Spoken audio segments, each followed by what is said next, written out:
anda penando en el barrio. No está tranquilo porque caminando con otro la ve. Por la que se mató sin pensarlo bien. ¿Y para dónde es que se van? Cuando por una tonta razón se van aquellos que más quieres. Pregunto para dónde irán.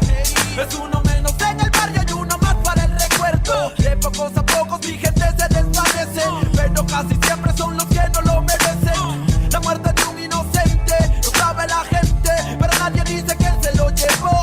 Se rompió el corazón, lágrimas de madre, sangre en sus manos y no lo comprende el padre. Recuerda que la vida no tiene un valor y grita al cielo, mejor recógeme a mi Señor. Pase lo que pase hoy, siempre con la mente tu recuerdo en mi corazón te llevaré. Para donde quiera que yo voy, pienso diferente, es que el amor de ahora está presente. Pase lo que pase hoy, siempre con la mente tu recuerdo en mi corazón te llevaré. Para donde quiera que yo voy, pienso diferente, es que el amor de ahora está presente. Dime dónde están los que desaparecieron, los que no volvieron, los que de uniforme se vistieron. ¿Dónde están los que ya no están del soldado Juan, que una bala traspasó su cuerpo con el ruido de una? Son historias como mi prima Gloria, que su cuerpo no aparece pero queda su memoria. Niña de 5 años que su aliento ya es agónico, encuentra cuerpo pero envuelto está en periódico. La vida es una tumba que la suerte te depara, la muerte está en la mano de aquel hombre que dispara.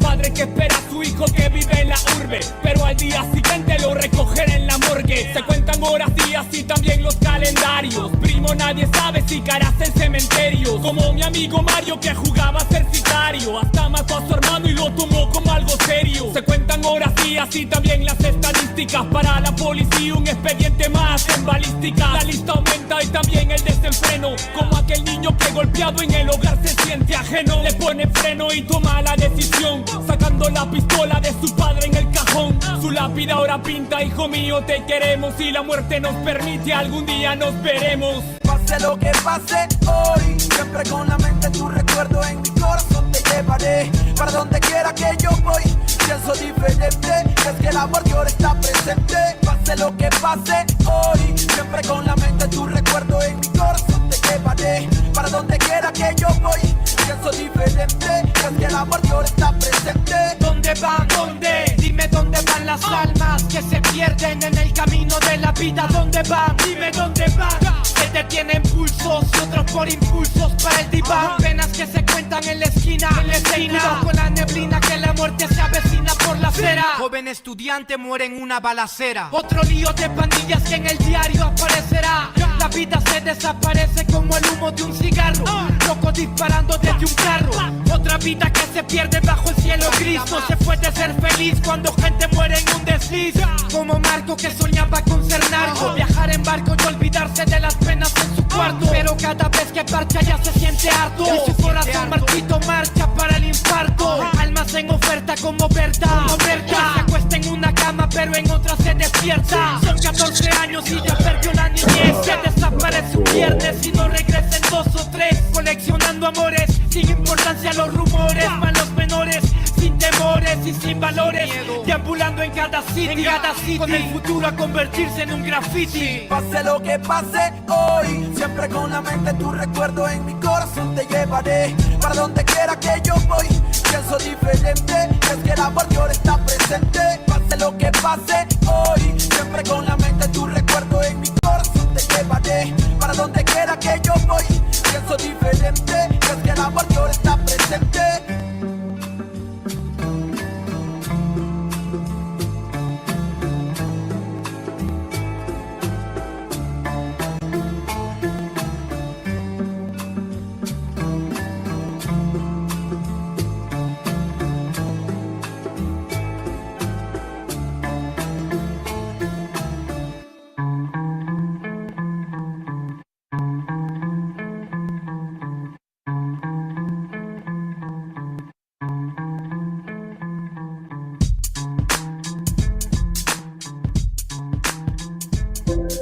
Copyright disclaimer. This content does not belong to Bible Chronicles or claim this intellectual property. The content provided today has and always will belong to the content owner. Bible Chronicles does not have any affiliation with the owner of this property. As mentioned, Bible Chronicles did not intend to make use of any material for the purpose of harvesting gain.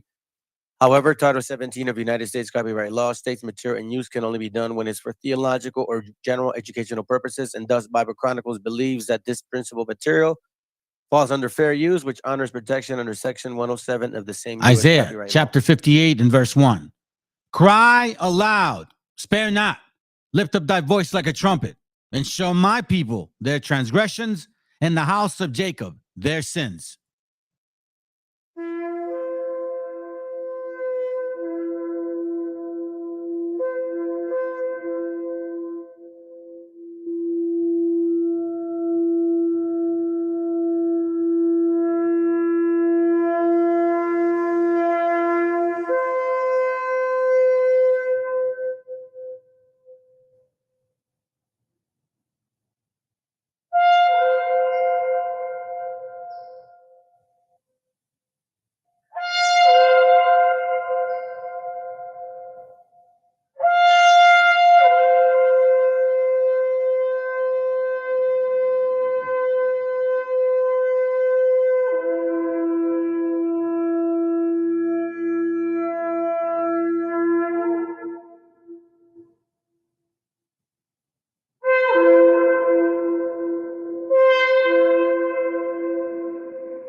Every time, bro.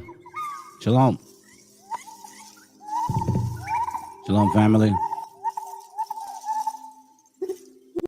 Every time, every single time, man. How you doing? Can you hear us? Oh, hold on. I have you on mute. My bad, bro. Hold on. My bad, man. I accidentally did it. Go. Check one. You good, bro. All right, good. Hey, Shalom. How you doing, man? I'm good, Ak. I'm good. Okay. Just battled and blessed, you know what I'm saying? Yes, sir. Yes, sir. So, family, just to let you know, our brother Yakasha is here today. All praise to the Most High for that. Now, for in case anybody doesn't know, we had agreed on this channel to kind of, flip flop back and forth on some topics. So today we're going to talk about one particular one, since we're getting really close to it. It's a good idea, man. What do you think? Talking about these Day of the Dead, Dia de los Muertos, and where it came from, like the actual truth. Yeah. Right. Mm-hmm. So anyhow, man. Hey, and for the sake of the joke, hey, look what I got. For the sake of the joke, right? Look. Hold on, I ain't looking at it. 1 second. Oh yeah, what is that? That's the little spirit, the little spirit chihuahua from from Coco? No, not Coco. I think so. I don't know. I just thought it would be a the topic. Yeah, it goes with the topic, right? Yep. And let's see who's there. Saludos, expert, and anybody that's there. Let me see what's the best way to do this. I think that's the best way to do this. All right. So what do you say, man? Let's begin. You guys want to begin? I think we should be good. We should be good, man. There's a couple people. I'm not in a rush to have 1,000. Right? Yeah, let's go. Let's do it, bro. Let's do it. I don't know if you want to do this. We didn't talk about this, by the way. Do you want to read the scriptures? Do you want me to read them? What do you want to do? I'll read for you, bro. All right, cool. Sounds good, bro. So then, Let me just pull up my. Let me just pull up my. yeah, I can just read them off of yours. Share your screen. Well, you want me to share mine? You can read mine.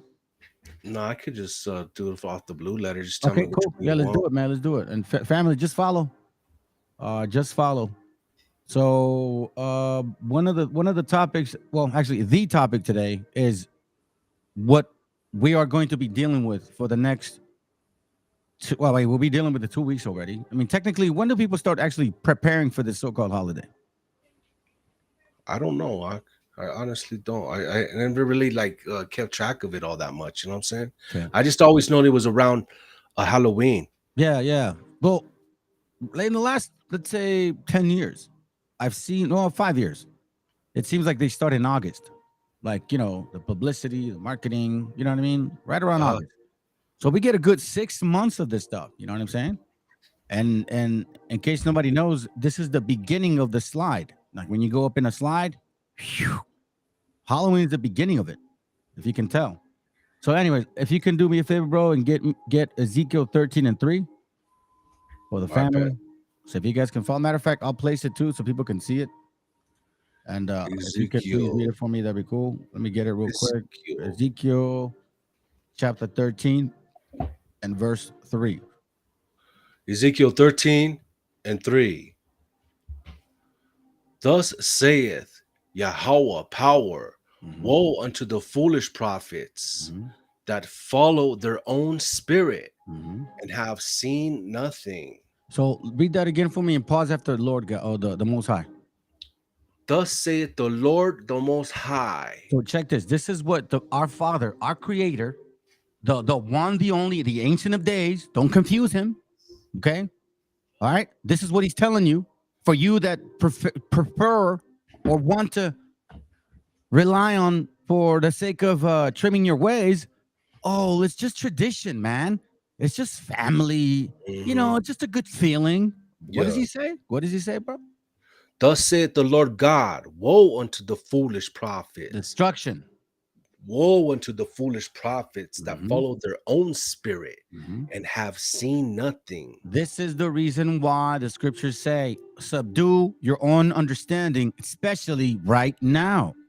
Because if you look at what it says, that follow their own spirit. We are in the epoch, so to speak, the era or century of individuality. Did not this particular nation of people, did they not come here? And the first thing they did, and I have the book on it. It's from, man, I should have pulled it out. Anyways, hey, Shalom, Melishua, Shalom, Rick, real quick. It's Occupied America, 7th edition, okay? So I don't want to go through this hassle of looking for it. In Occupied America, in its 7th edition, it actually states what these conquistadors did, okay? They came here, and we believed in unity. We depended on our elders. You read history, bro. You can tell that we depended on our elders. Right. What did they do? They separated us from that concept. And they said, no. You young men are going to marry young women. And you have your own home, your own individuality, your own spirit. It started since they came here, bro. If you can read that for me one more time. Good. This is Ezekiel 13:3. Thus saith the Lord God, woe unto the foolish prophets that follow their own spirit and have seen nothing. Have seen nothing. Why? What is this holiday that when we were in the world? Let me ask you first, bro. What did it do for you when you were out there, so-called celebrating it? You know what? I was talking to my son about this type of thing the other day because he's just turned 21 and he was asking me, well, my sister, she wanted to bring me out for a drink for my birthday. I told him, I was like, listen, all this really is about is chasing or trying to force to have a good time. I said, I've done a whole lot of this, back in the day when I was in the world, and it was never fun. We never caught that high. We never caught that good time that, the television is always advertising, like when you watch a football game, they're always advertising beer or alcohol and they're always just having a blast, right? Yeah. You see some kind of alcohol commercial or something like that, and they're just always having the greatest time of their life. Yeah. You ain't ever going to catch that. You ain't never going to find that. I told them it's just a fantasy. Mainly what's going to happen is you're just going to wake up feeling sick. Yeah. Hey, what's that scripture? And I think it's Amos 3 or 6 that the Most High deals with his children first. Bet. Because we don't have an scapegoat for it. Listen, man, since the get-go, since I can remember, since I was young, I used to get, look, I would bite my tongue, I would stump my toe.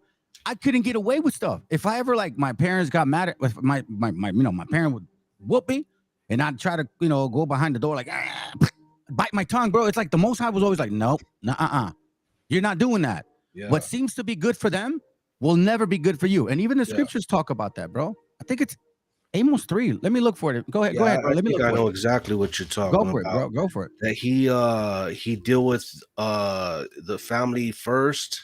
Yep. Is that what you're talking about? Let's see. Amos 3. Yeah, I think he. Yeah. That's it. Amos 3, 1 and 2. Go for it, bro. All right. Here, I'll read it for you. Because that was your point. Amos chapter 3, verse 1. It says, "Hear the word that the Lord has spoken against you." Let me read it again.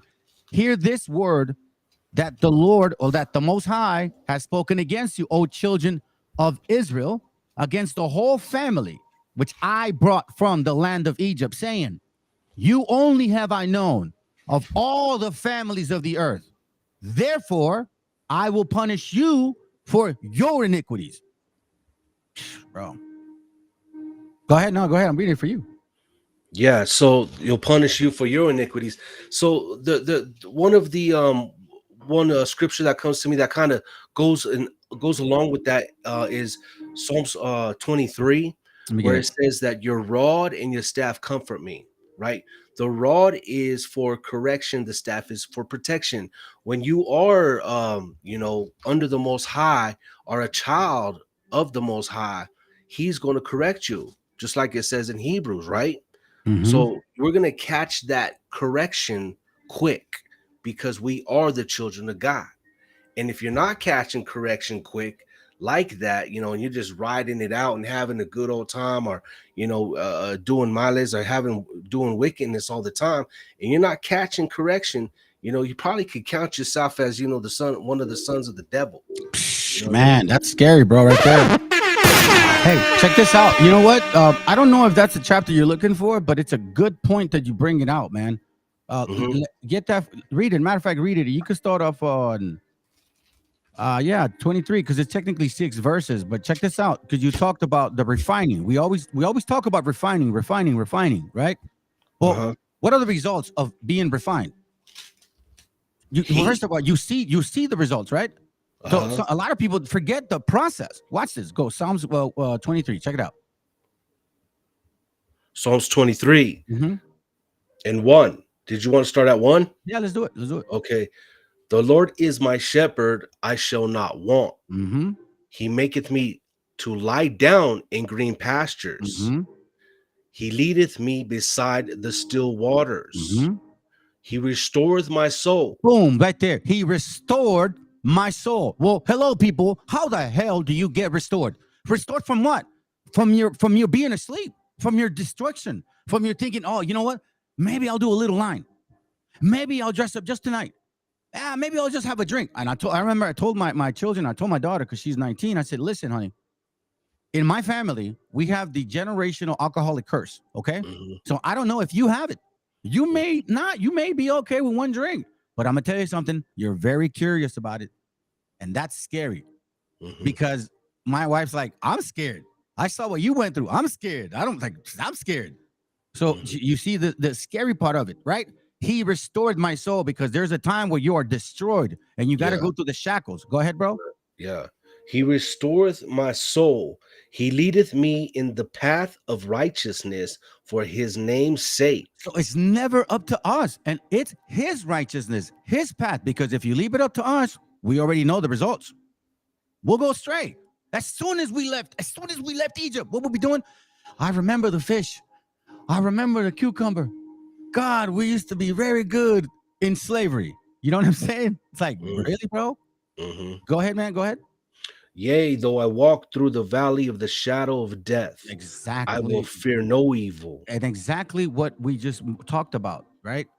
Just because all of us have, some of us have been tempted, we're the example that a lot of you don't have to go through. I walked through the so-called shadow of death, right? But do you have to be the one? Do you really need the correction from the Most High? I told my daughter, listen, to my kids, you don't have as many sins to atone for. How about you stay that way? You know, try to work towards that. Go ahead, man. Mm-hmm. I shall fear no evil, for thou art with me. Thy rod and thy staff, they comfort me. That right there is what you talked about, bro. Thy rod and thy staff. And when you go through here, I'll show it real quick.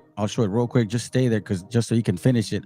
In Sirach 6, and I talk about it often, 25, it says, bow down thy shoulder, and I'm sorry, 24. 23. Give ear, my son, receive my advice, and refuse not my counsel, and put thy feet into her fetters, and thy neck into her chain. Fetters are shackles. Bow down thy shoulder and bear her, and be not grieved with her bonds, meaning what you're going to go through. Come unto her with thy whole heart, and keep her ways with all thy power. Search and seek, because when you start finding out all that wickedness that you have, and she shall be known unto thee, and when thou hast got a hold of her, let her not go. For at last thou shalt find her rest, and shall be turned to thy joy. Then shall her fetters be a strong defense for thee, and her chains a robe of glory. So now go ahead and read what you have right now in Psalms 23, wherever you left off, I think. Psalms 23 and 5. Thou preparest a table before me in the presence of my enemies. Thou anointest my head with oil. Boom. Which one's the oil? Remember the renewing of the wine in the bottle with Mark 22:22?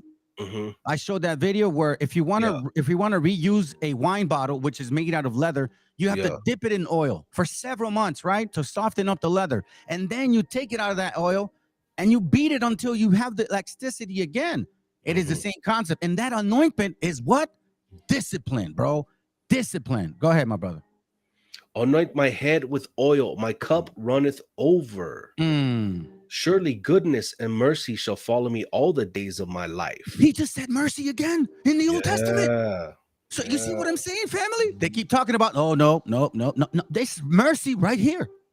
Surely God, goodness and mercy shall follow me. Why? Because you actually put the shackles of discipline. And those shackles take time. Like going back to Leviticus 19:23. We are trees, and it takes time to trim our ways, to trim our fat. We are uncircumcised fruit until the time. It's metaphorically speaking, 3 years, 4 years.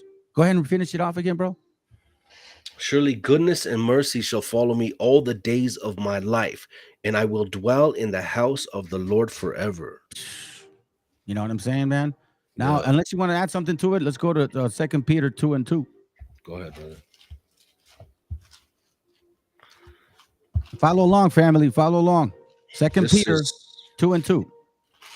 This is 2 Peter chapter 2, verse 2. Hey, real quick, sorry. So what I'm gonna do is I'm gonna try to show it with this translation, right? Because you're reading King James, right? Yeah. Cool. So for those that don't like King James, I guess I'm trying to be cool with y'all. Well, I'll just read it right off your screen if you're okay with it. If you can see it. Yeah, no problem. I can see it. Oh, by the way, the reason I'm wearing these is because it gets rid of the glare, man. So for me, I'm blind as hell. I need my glasses in, honestly. I'm too lazy to go get them. Anyways, go ahead, man. Go for it, brother. 2 Peter 2:2. Even so, many will follow their immoral ways. What do we do? What was the first scripture that said? It says that the foolish prophets that follow their own spirit. Yeah. So it says their own foolish ways. Go ahead, bro. And because of what they do, others will speak evil of the way of truth. See? Well, Christians celebrate Halloween, so it can't be that bad. Isn't that what this is saying? Others will speak evil of the way of truth. So it's like, nah, you're not lying. The laws are done away with. You know what I'm saying? Everybody's free. No, so this isn't evil. Nah, it has nothing. It's just family. Christianity teaches family, right? Mm-hmm. Anyway, you want to add to it or no? You good? No, that's good. All right, let's go. First Maccabees 1:41. So let's go to Apocrypha. First Maccabees 1:41 goes right here. You got it? And we're gonna go to all the way to 49. All right, go for it. First Maccabees 1 And 41 through 49. Yes, sir. Moreover, King Antiochus, Antiochus or Antiochus. Antiochus, however you want to say it, bro. Nobody's right. wrote to his whole kingdom that all should be one people, and everyone should leave his laws. Whoa, hold on a second. What are we doing every October 31st? Leaving our laws. What are we doing every November 24th? Leaving our laws. December 25th? Leaving our laws. Oh, and by the way, in Mexico, December 12th, leaving our laws. In November 1st, leaving our laws. November 2nd, leaving our laws. Fiestas de Octubre, leaving our laws for 60 to 120 days at times, bro. Do you realize that? The evilness that we've been planting, all because somebody said, hey, let's create a new law. We'll make Christmas a holiday. We'll make Thanksgiving, and especially Halloween. Dude, Halloween's a holiday, right? Like people have the day off on holiday. Like it's paid for or something. I don't know. I haven't done it. Anyways, go ahead, man. Okay, that was everyone should leave. Okay, 42. That's and right. everyone should leave his laws. So all the heathen agreed according to the commandment of the king. Why? 'Cause Yay. It's convenient, bro. Because it's convenient. Because it's cool. Because a lot of you guys are scared of your children and your wives. That's the point I was. That's the point I was. That other scripture. After we get this, Go for it. Get it now. Get it now. Get it. okay, it says, our children are oppressors. I'll read it for you. Give it to me. Go ahead. Our children are oppressors. Isaiah 3 or 5. 3 and 12. 3 and 12. Let's go. Isaiah 3 and 12, right? 3 and 12. Isaiah chapter 3, verse 12. It says, and as for my people, children are their oppressors, and women rule over them. Yeah. All my people, they which lead thee, the women and men, cause thee to err and destroy the way of thy path. Yeah. Come on. That's a heavy scripture right there, bro. Go for it, man. So you know what I'm saying? Like you always ask, you break it out in the Bible. Like you can crack open the Bible right in their face and show it to them right there, black and white in text. And they're like, well, you know, it's for the children, it's for the kids, you know. But they're spending their rent money, especially nowadays. Rent's like triple, quadrupled, you know, food is triple, quadrupled, and they still I've seen people pulling out mortgages on their house, like second mortgages on their home, just so they could, you know, give their children a good Halloween party or a good Christmas or whatever it is. They start layaway like in August, bro. So that's a lot of money that could be going to something more useful, like your rent or your house note or your car note or something that actually you use. You know what I mean? Instead of, because those toys just end up in the trash the next day. Hey man, that's not even like unheard of. That is so common, bro. Yeah, I have kids, and you buy my daughter Play-Doh, and one day that's it, $10 packet. And that's the sad part, because you know, like our priority, again, like the scriptures, our priority is for them to rule, for us to please them, instead of having law and order and structure, because that actually is giving them more than what we're doing right now. And I'm saying us, like just as in general, you know. I know a lot of us don't do this right now. Some of us don't, but as in general. You want me to read it for you again, or are you good? So yeah, that's good, bro. All right, let's go back to First Maccabees 1:43. We left off right there. But First Maccabees chapter 1 verse 43. Let's go ahead. First Maccabees 1 and 43. Yea, many also of the Israelites consented to his religion and sacrificed unto idols. Damn. Profaned the Sabbath. Yeah, bro. Because you know, Halloween, in case y'all don't know this, And look at the day of Halloween. Halloween falls on the 31st, right? October 31st. A lot of stuff been going on this year, man. Falls on. Oh yeah, I know it falls on Halloween. Hello. All right, hold on. Let me see if I can do this. October, November. October 31st is a Tuesday. It's a Tuesday. Next, it's in 2 weeks. It's in 2 weeks. 2 weeks, bro. And I think a new moon. Well, I can't tell right now. But anyway, let's go. Let's keep going. Let's keep going. My bad. All right. So they profaned the Sabbath. Verse 44. Mm-hmm. For the king had sent letters by messengers unto Jerusalem and the cities of Judah that they should follow the strange law of the land and forbid burnt offerings and sacrifice and drink offerings in the temple. Matter of fact, this is one example, not necessarily, well, it is Halloween, but this is one prime example right here of the Virgen Maria, the December 12th pollution of the sanctuary. Like you guys literally said, hey, let's follow the way of the heathen, because you want to know something, bro? The actual what's his name, Juan Diego, that was from this guy named something Capodatori from 1300. The same image, bro. The same image. Oh yeah, the same image, man. The same exact image. So as you can see, it's just other people's traditions. Then they set up altars to worship her. And by the way, when you guys do these Halloween things, right? In case you don't know this, you're putting cemeteries, you're putting pictures, that's imagery, that's setting up altars. You're technically showing worshiping. I mean, unless I'm wrong. Am I wrong or right? No, anything you pay your attention to, It says here, chapels of idols. Look at that. It says it right there. Yeah. Let's go, guys. Keep going. Should be done on this 49. All right. Let's see. Where 41 you said? Hold on. Where we at? 48. 48. 45. And forbid burnt offerings and sacrifices and drink offerings in the temple, and that they should profane the Sabbaths and the festival days and pollute the sanctuary and holy people, set up altars and groves and chapels of idols, and sacrifice swine's flesh and unclean beasts. Yo, swine's flesh, that's a big deal, because what is it that everybody promotes, especially for the next 3 months? Ham. Ham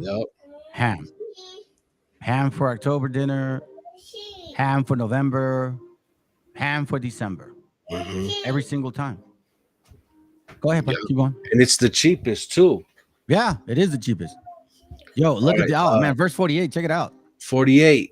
That they should also leave their children uncircumcised and make their souls abominable. So check with this all out. matters of uncleanness. You know what's so funny about that, bro? A lot of times we see it like we think the physical uncircumcision, but no. This is actually talk about the mental part. You didn't keep the laws of God anymore. Now your mind is uncircumcised. Now there's no renewing, there's no cleansing, nothing. Now you make their soul abominable. You see that? The children uncircumcised make their soul abominable. Scriptures talk about that the circumcision comes in within first. So it technically shows us right there what creates an abominable, uncircumcised mind: idolatry, imagery, worshiping of idols. In case you guys don't know that, go ahead, bro. And make their souls abominable with all matters of uncleanness and profanation.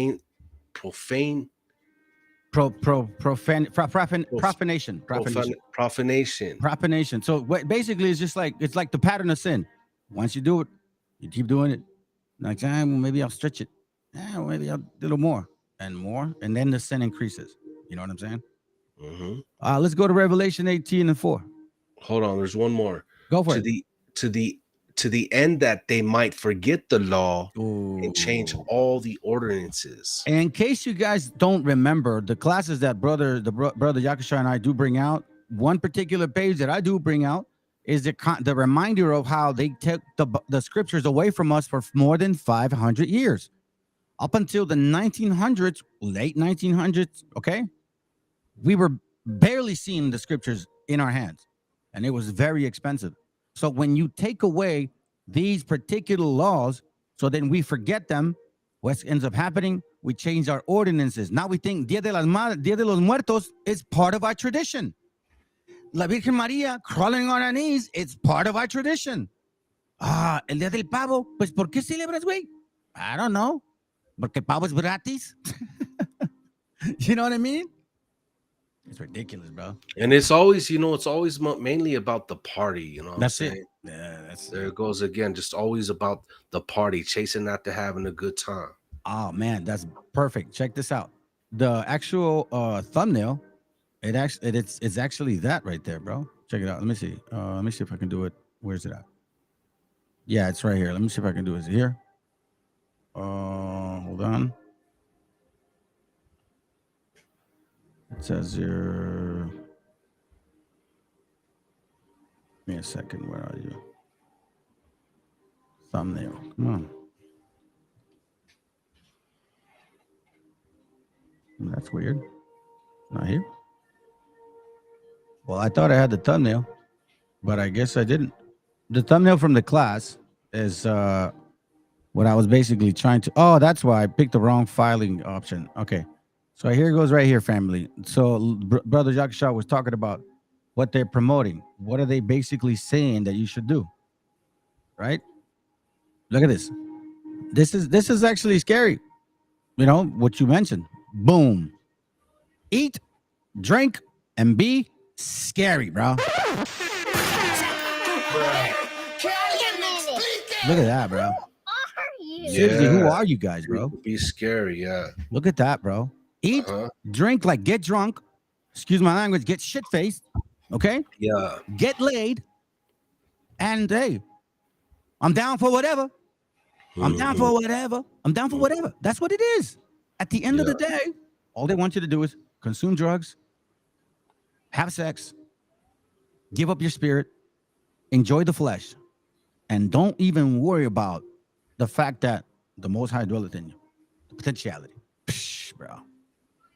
You know, it's always kind of tripped me out, this holiday of theirs, bro, because I mean, you see the most ugliest things on television. Like, they promote the most ugliest things. You know what I'm saying? Like, we were just talking about The Exorcist the other day, right? I won't even watch that movie. I seen that movie like one time when I was younger, but I won't even watch that movie. But they persist to show that ugly ass spirit on television. When you got toddlers, like, right, they'll be watching cartoons or something, and then a commercial will come on advertising a marathon of horror movies, right? And they show all these bloody zombies murdering demonic faces to small children that are watching TV, bro. It always tripped me out. Well, I'm like, Go ahead. No. Go ahead. Finish. So I'm like, when is that ever okay? When would you ever walk up to a child and just flash a demonic image in their face like that?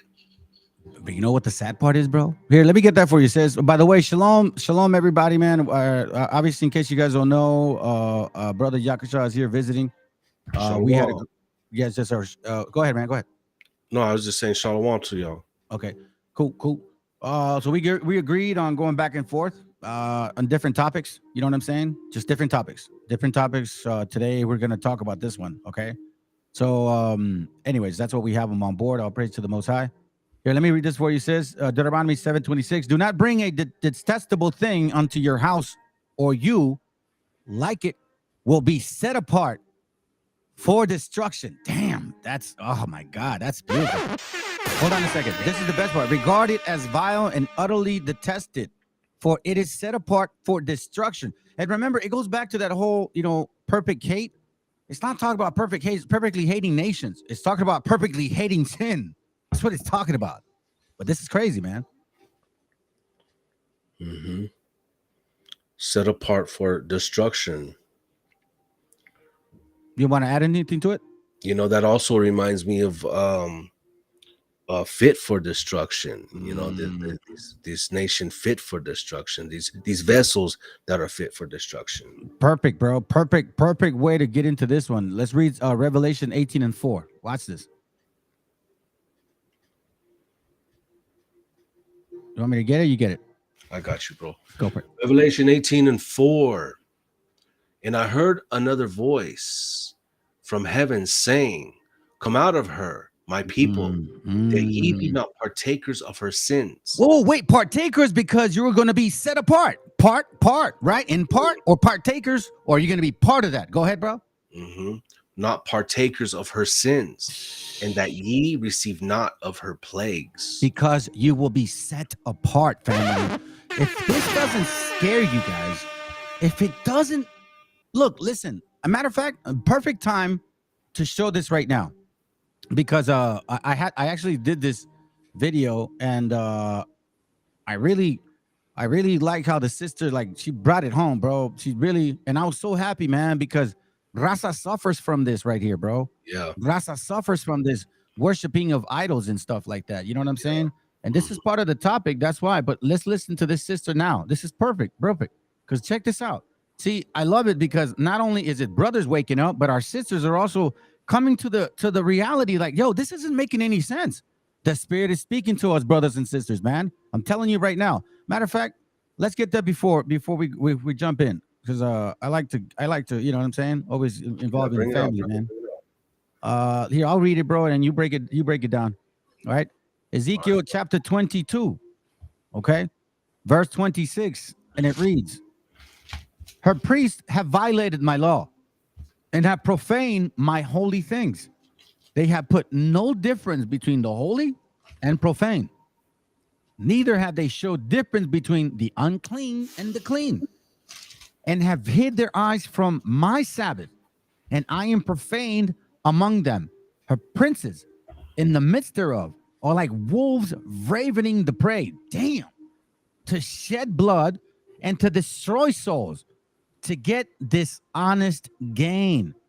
And her prophets have dubbed them with untempted mortar." You know, dub, the word is like, you know, plastered it like all over their skin. You know what I'm saying? Seeing and talk about mortar, it's like mad crust, bro. Just imagine like surrounded with mad cement, or like, you know, like tar all over you, bro. Yeah. "Seeing vanity and divining lies unto them, saying, Thus say the Lord God," or the Most High, "when the Most High has not spoken." I think she went to 28. Yeah, bro, that's crazy. That's a good scripture, sis. Excellent point. Yeah. You know, that reminds me of all these Christian churches, how they be having the Christmas tree on stage. You know, they'll be having Halloween parties at their congregations, this and that, so they could get that money, because, you know, if you can make it fun, more people's gonna come. Bam, man. Oh man, this is great, bro. Because look, she's actually saying the same thing, that she's at the store. She's at the store going through the whole thing about shopping, merchandise. Hey, look, buy me celebration. Now let's watch and listen to this. All right, family. It goes a few minutes. Let me speed it up, right? So then you guys can listen in. All right, let's listen. Listen to the sister. Let's go. I'll see you guys tomorrow.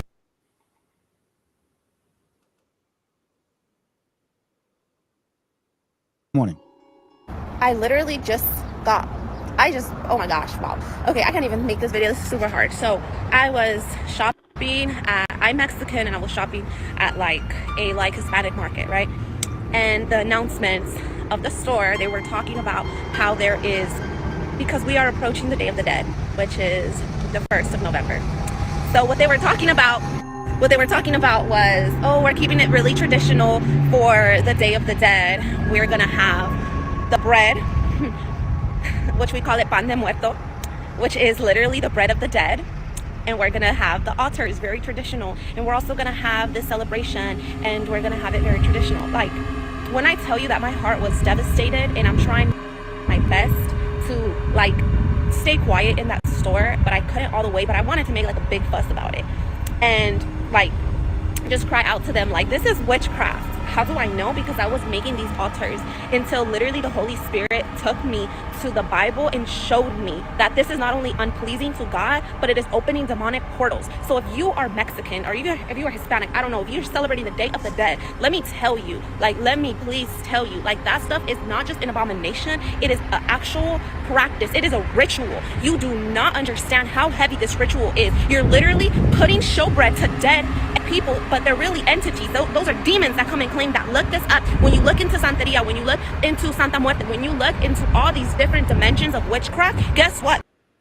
Guess what? They have altars. The Day of the Dead is you celebrating witchcraft. And then why do your kids get sick after these days? Because you're literally giving legal rights to demons to take over your life. That's why a lot of people, they progress so much and then it stops, because you have devotion onto demons and you don't even know about. My heart is grieved as a Mexican, but I'm at the same time so grateful that God's... It's just buffering right now.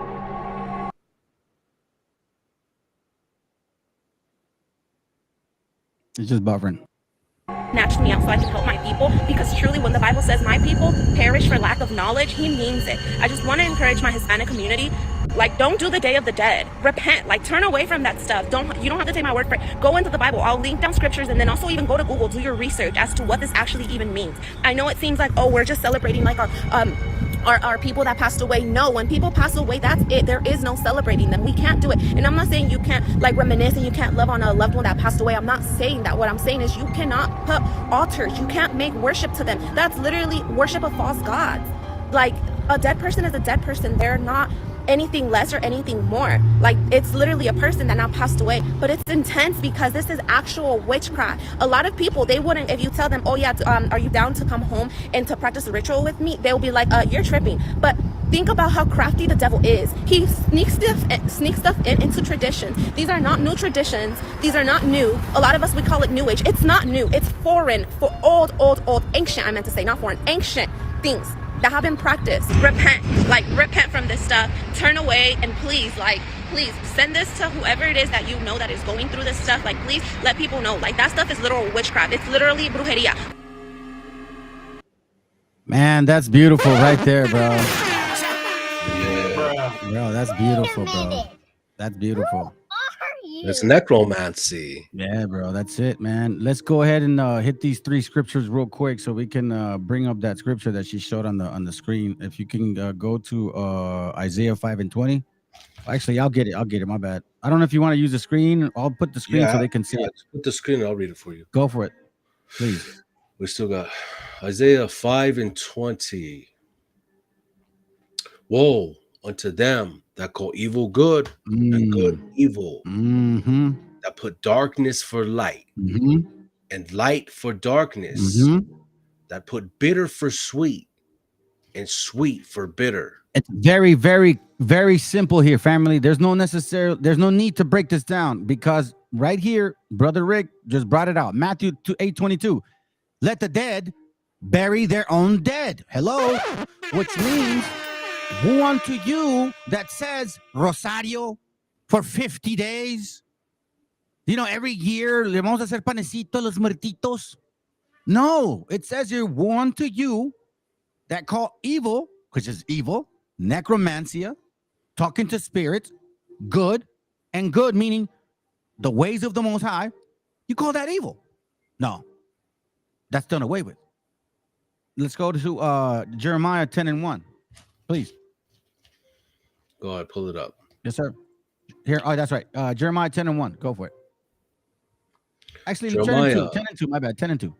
Jeremiah 10:2. Yes, sir. Thus saith the Lord, learn not the ways of the heathen, and be not dismayed at the signs of heaven, for the heathen are dismayed at them. So, as we can see, the continuousness of idolatry, Halloween, all of these things. Hey, listen, don't be dismayed because it seems like it's never going to end. No. Just don't learn the way of the heathens. That's what the scriptures are talking about. Do you want to add something to it, bro? Or do you want to move on? Go ahead. Let's go. Proverbs 3:31. Bring it out. Yes, sir. Proverbs 3:31. Thank you, sir. Go for it. Proverbs 3:31. Yes, sir. Envy thou not the oppressor, and choose none of his ways. Once again, we're reminded. Woe to them that think good is bad. I'm sorry, that good is bad and bad is good. Okay. Then it says, learn not the way of the heathen. Why? Because they're your oppressor. So don't learn their ways. Very simple. Now, the sister brought out Deuteronomy 4:15. So let's read it, man. Let's read it. Deuteronomy 4:15. As a matter of fact, I'll read it, bro. And if you want to add to it, you can. Okay. Go ahead, brother. Deuteronomy 4:15. Take ye therefore good heed unto yourselves, for ye saw no manner of similitude in the day that the Most High spake unto you in Horeb out of the midst of the fire, lest ye corrupt yourselves and make you a graven image, the similitude of any figure. So you people that are worshiping white or black Jesus, okay, I'm just telling you right now, or any image of the Most High, white or black one, it says here, the similitude of any figure, whether it's Nate the Snake from IUIC, or any leader from like what, General Yohana, all those, they worship them like at their feet. That is idolatry, okay? Yeah. Graven image is you putting the pictures of them too. Or the Christmas tree. Or me dressing up and saying, look, son, hey, let's do this every year on the 31st. It says here, the likeness of male or female. The likeness of the beast that is on the earth. Isn't that Halloween? The likeness of any winged fowl that flieth in the air. Don't they dress like crows? The likeness of anything that creepeth on the ground. Don't they dress like alligators for Halloween? The likeness of fish that is in the waters beneath the earth. Don't they dress like sharks? And lest thou lift up thine eyes unto heaven, and when thou seest the sun and the moon and the stars, do they not relate the full moon to Halloween? And the stars? That's out. Even all the hosts of heaven shouldn't be driven to worship them and serve them. When you guys are going celebrating every damn year on November 1st, 2nd, or October 31st, you are lifting up your eyes and considering that the heaven. Because for that day, you are worshiping that demon right there. And when thou seest the sun and the moon and the stars and all the hosts of heaven, should it be driven to worship them or the flying witch and serve them, also dressing like them, which the Most High, our power, had divided unto all the nations under whole heaven, meaning learn not the way of the heathen, because that is for them. For them.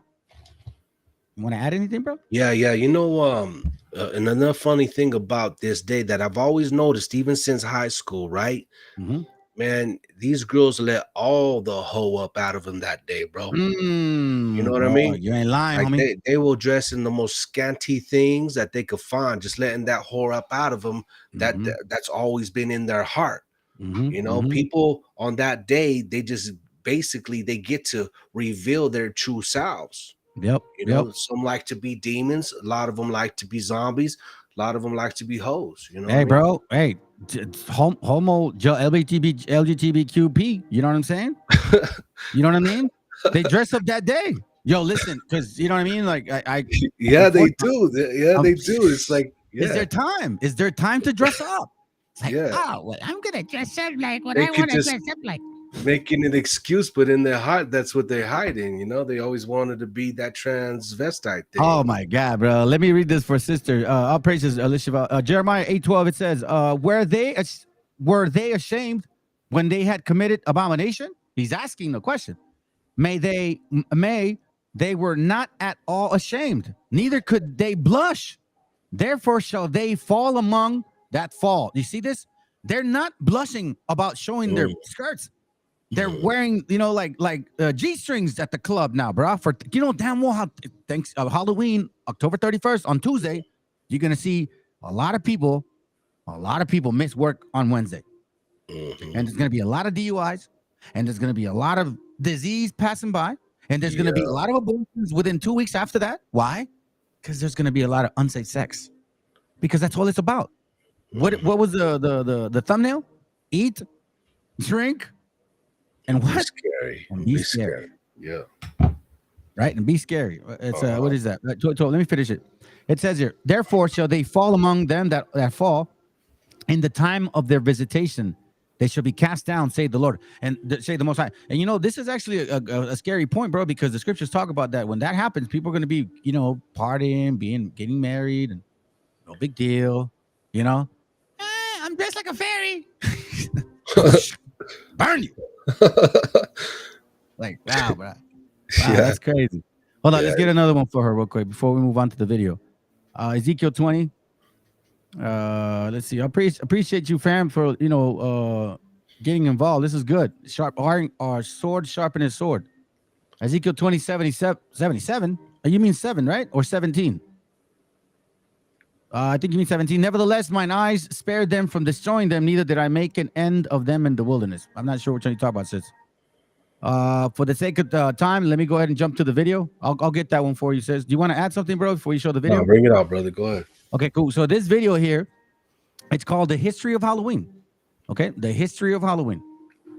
And this is one of the videos that I'm going to show you. So let's get an idea of like, what is this Halloween?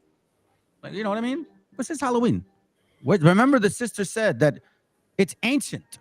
And you people, you're all brothers and sisters, y'all going to be in for a very big surprise right now. You guys are going to be for a very big surprise. You're going to find out that this history... Well, it's like, how much have they been lying to us, bro? I'm baffled by it. Like, there's so much lies. Like, dude, the world is a stage, right? Yeah. Let's go. Oh wait, hold up. Sorry, my bad. I'm gonna mute myself so that I don't hear no echoes. I guess there's echoes and stuff. All right, here we go. Mute myself. Every year, millions of people around the country spill into streets, dressed as fairies, goblins, characters from their favorite movie franchise, and everything in between, partying and making mischief. But outside of a good time, how many know why they do it? Today, Halloween is a billion-dollar industry. But exactly how did it get there?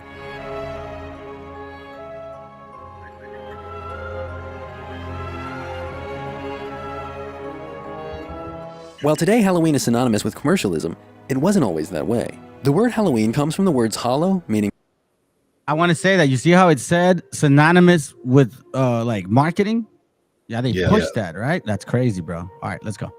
Holy person, and een, deriving as a contraction of Eve. And All Hallows Eve finds its origins all the way back in the time of the ancient Celtic pagans with the holiday of Samhain, a 3-day fire festival that essentially celebrated death and rebirth. The Celts, who lived in what is now Ireland, Scotland, the UK, and parts of Northern Europe, based their calendar on the Wheel of a Year, essentially divided into two halves, the light and the dark. When one gave way to the other, this transition was marked by a fire festival. The word Samhain translates into modern Irish to summer's end. Samhain celebrated the dead, and particularly the celebratory feast paid homage to loved ones who had passed away recently, essentially as an invitation for their spirits to rejoin the living. Many of Samhain's original rituals have been lost, but what we do know of their holiday traditions from Celtic folklore and ancient Roman historians is that they were intended to connect them to spirits, including costumes, most likely animal or furs to help them hide from the unfriendly ones, feasting, and making lanterns from hollowed-out gourds, seemingly the birth of the modern pumpkin jack-o'-lantern. Sacrifices, generally of crops or animals, were made during this time as an offering to the spirits. It was popular for tricks or pranks to be played by humans and blamed on mischievous spirits. As a result of the Roman invasion, with most of the Celtic land being conquered by Rome in 43 CE, the spread of Christianity and Catholicism would force pagan Celtic traditions to evolve or be completely repressed. In part, many Celtic traditions and popular pagan practices were reframed to fit within a Christian narrative as a way of converting people with greater comfort and ease. Samhain would evolve into All Saints' Day, which is also referred to as All Hallows' Day, and was intended to be a day to celebrate the Christian saints and martyrs. Essentially, instead of honoring pagan gods and mischievous spirits, they now celebrated Christian figures. While the sacrifices were replaced by food offerings to the poor, the tricks and pranks continued, but instead they were now attributed to the spirits of the saints. Halloween evolved as a more secular version of All Hallows' Eve, and eventually it would become more popular in common practice than All Saints' Day. While Halloween has its origins in the British Isles, there's a great disparity in its popularity in former British colonies. The Puritans who came to colonize America were Protestant and did not celebrate holidays of the Catholic Church as they were believed to lead to idolatry. In the early days of the American colonies, celebrations of Halloween were mostly forbidden as they were deemed too pagan or too Catholic by the Protestant colonizers, though elements of it began to incorporate into secular harvest-related events in the 1800s. The mid-19th century saw a large influx of immigrants entering the country, especially Irish immigrants who were greatly impacted by the potato famine. With these people came Halloween customs out of which one of America's favorite holidays was formed. In keeping with the mischief, children would dress in costumes and be given money or fruit for artistic offerings like poetry, songs, or even jokes instead of prayers. By the late 19th century, children were playing seemingly innocuous pranks on their small local communities. Adults would soon find incentive to dissuade children from playing pranks. Enter trick-or-treating. The 20th century would finally see the commercialization of Halloween. By the 1920s and 30s, Halloween merchandise evolved to pre-made costumes for both children and adults. After World War II in the 1950s, the economic boom had candy manufacturers getting on the Halloween bandwagon. Movies and TV are also largely responsible for the proliferation of Halloween as a mass-market holiday.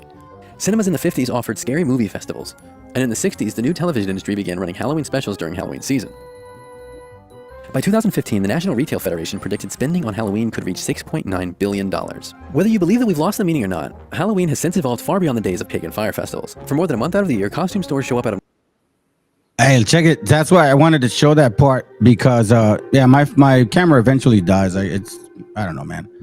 Anyways, so you see what he said at the end regarding marketing, right? Yeah. Turn it into marketing now. And I don't get confused, fam, because yeah, it may sound like, oh, you see, it's not evil, it's just marketing. No, they got to continue to push that. Well, how are they going to do it? To your children, because at one point it was the adults that were doing that, right? Yeah. Catholics, you know, that those older people, you know, as you can see it, and then the children started doing that after. So let me get Deuteronomy 18 real quick. So now we got an idea, just a little basic idea. Right, but we're gonna get a little deeper into it now. Deuteronomy 18 verse 9, sir, if you can. Yes, sir. Deuteronomy 18 verse 9. When thou art come into the land which the Lord thy God giveth thee, thou shalt not err to do after the abomination of those nations. Now I don't want to kind of segue from this, but this has to be brought out right now. Okay, it says here, when thou art come into the land which our father gave us, right? Thou shalt not learn to do after the abomination of those nations. So now, pause for a second there. So you mean to tell me that there were people in this land that were already committing abominations? Now, where did the scripture, does it say that God gave these people that land? He didn't give them that land, did he? So when you read about don't go and do the things that are in that land, well, who was in that land? You remember who was in that land? Canaanites. Exactly. So how many different tribes do they have? Like 7, right? 7 tribes. Yeah, there's no. The Girgasites, the Jebusites, the Hittites, the obviously Canaanites, the I got it right here. Yep. Deuteronomy 7:1, and thou like bring thee into that land whether thou also possess it, hast cast out any nation before thee, Hittites, and the Girgashites, and the Amorites, and the Canaanites, and the Perizzites, and the Hivites, and the Jebusites. 7 nations greater than mine. Damn, 7 greater than Mount. Where, as far as I understand, there's only certain people in certain nations that are, considered greater than other people. So now it's talking about 7 nations. So that the scriptures have just told us that when you go into these lands where these guys are, don't learn their ways, right? Mm-hmm. So now in Jubilees 10, for the sake of time, I won't read it, but in Jubilees 10:28, it talks about how Canaan and his whole friendship of tribes went into the land that was not theirs. So what is the one thing that relates to witchcraft, my bro? Do you know that by any chance? No, I'm sorry. Hold on. Let me rephrase the question. Rebellious. Yeah, right. Check this out. So we have a rebellious nation. They went into a land that wasn't theirs, right? Matter of fact, let's bring this out real quick. Here, I'll read it. I'll read it for the sake of the brothers. Let me see where we're at. The Book of Jubilees right there. Okay, Book of Jubilees, chapter 10, verse 28. Watch what he reads real quick. It says, And Ham and his sons went into the land which was to occupy, which he acquired as his portion in the land of the south. Who gave him that land? The Most High. And Canaan saw the land of Lebanon to the river of Egypt, and it was very good. And he went not into the land of his inheritance to the west, meaning West Africa, into the sea. And he dwelt in the land of Lebanon, eastward and westward from the borders of Jordan and from the borders of the sea. And Ham, his father, and Cush and Mizraim, his brothers, said to him, you have settled in the land which is not yours, and which did not fall to us by lot. Do not do so, for if you do so, you and your sons will fall in the land and be accursed through sedition. For by sedition you have settled, and by sedition will your children fall, and you shall be rooted out forever. Dwell not in the dwelling of Shem, for to Shem and his sons did it come by their lot. Cursed are you, and cursed shall be you beyond all the sons of Noah, by the curse by which we bound ourselves by our oath in the presence of the Kadesh judge and in the presence of Noah. Check this out. But he did not listen to them and dwelt in the land of Lebanon from Hamath to the entrance of Egypt, he and his sons until this day. So now check this out. Meaning what? He was going to do whatever he wanted, correct? Mm-hmm. I don't want to listen. It's my way. I don't care. So what does that sound like to you, bro? If you tell your son or daughter to do something and they don't listen, what do you say? What do they call them? Rebellious. Thank you very much. 1 Samuel 15:23. For rebellion is as the sin of witchcraft. Come on, bro. And stubbornness, meaning Canaan, get the hell out of there. It doesn't belong to you. And stubbornness is as iniquity and idolatry. That's why scripture says y'all gonna die by sedition and through sedition. Aren't we seeing them to die? Now, going back to the topic, you got to understand, why did the Most High tell us not to mess or do the things that they do? Why them? Because it was in their spirit to have this in them on a continuous basis. Nothing new under the sun, family. And I know that a lot of you are gonna, get offended when I bring this stuff out. But hey, I don't care. Where we at? Verse 10, I think. I think so. Yeah.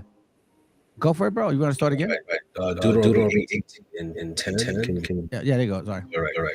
There shall not be found among you one that his son or daughter to pass through the fire. So that means that those people liked to worship Moloch, okay? Worshiping imagery, worshiping something that wasn't created of the Most High, or that is not the Most High. Go ahead. Or that uses divination. You're gonna find out that in this Halloween, these druids that we talked about, these Celtics, have something to do with the very same people that we dealt with in the land that belonged to us. Let's go. Keep going. Or in the server of times. Mm-hmm. Or in an enchanter. Or a witch. Or a witch. Or keep going. My bad, bro. Go ahead. Or a charmer. Mm-hmm. Or a consulter with familiar spirits. Mm-hmm. Or a wizard. Or a necromancer. Now, in case you guys don't know this, the so-called Rabbi Matthew, who instigated this whole BHI stuff, he was practicing Kabbalah mystery witchcraft. In case you guys don't know, that to me sounds like an enchanter, an observer of times, right? A counselor of familiar spirits. Mm-hmm. Go ahead, bro. Verse 12. For all that these things are an abomination of the Lord. Mm-hmm. And because of these abominations, the Lord thy God to drive them out from before thee. Mm-hmm. See what I'm saying, bro? And if you just, verse 9, it just talks about don't do what they do. Don't do what they do. So at least in case you guys don't really understand like the actual definition of Halloween, well, hallow here, I read this real quick. Let me see if I can show you guys something here. I actually took notes on it. Give me a second. Go check this out. Hallowed, it's regarded as holy, venerated, sacred. Hallowed be thy name. Hallowed mean like kind of marriage. Hallowed saint are hallowed political institutions, so to speak.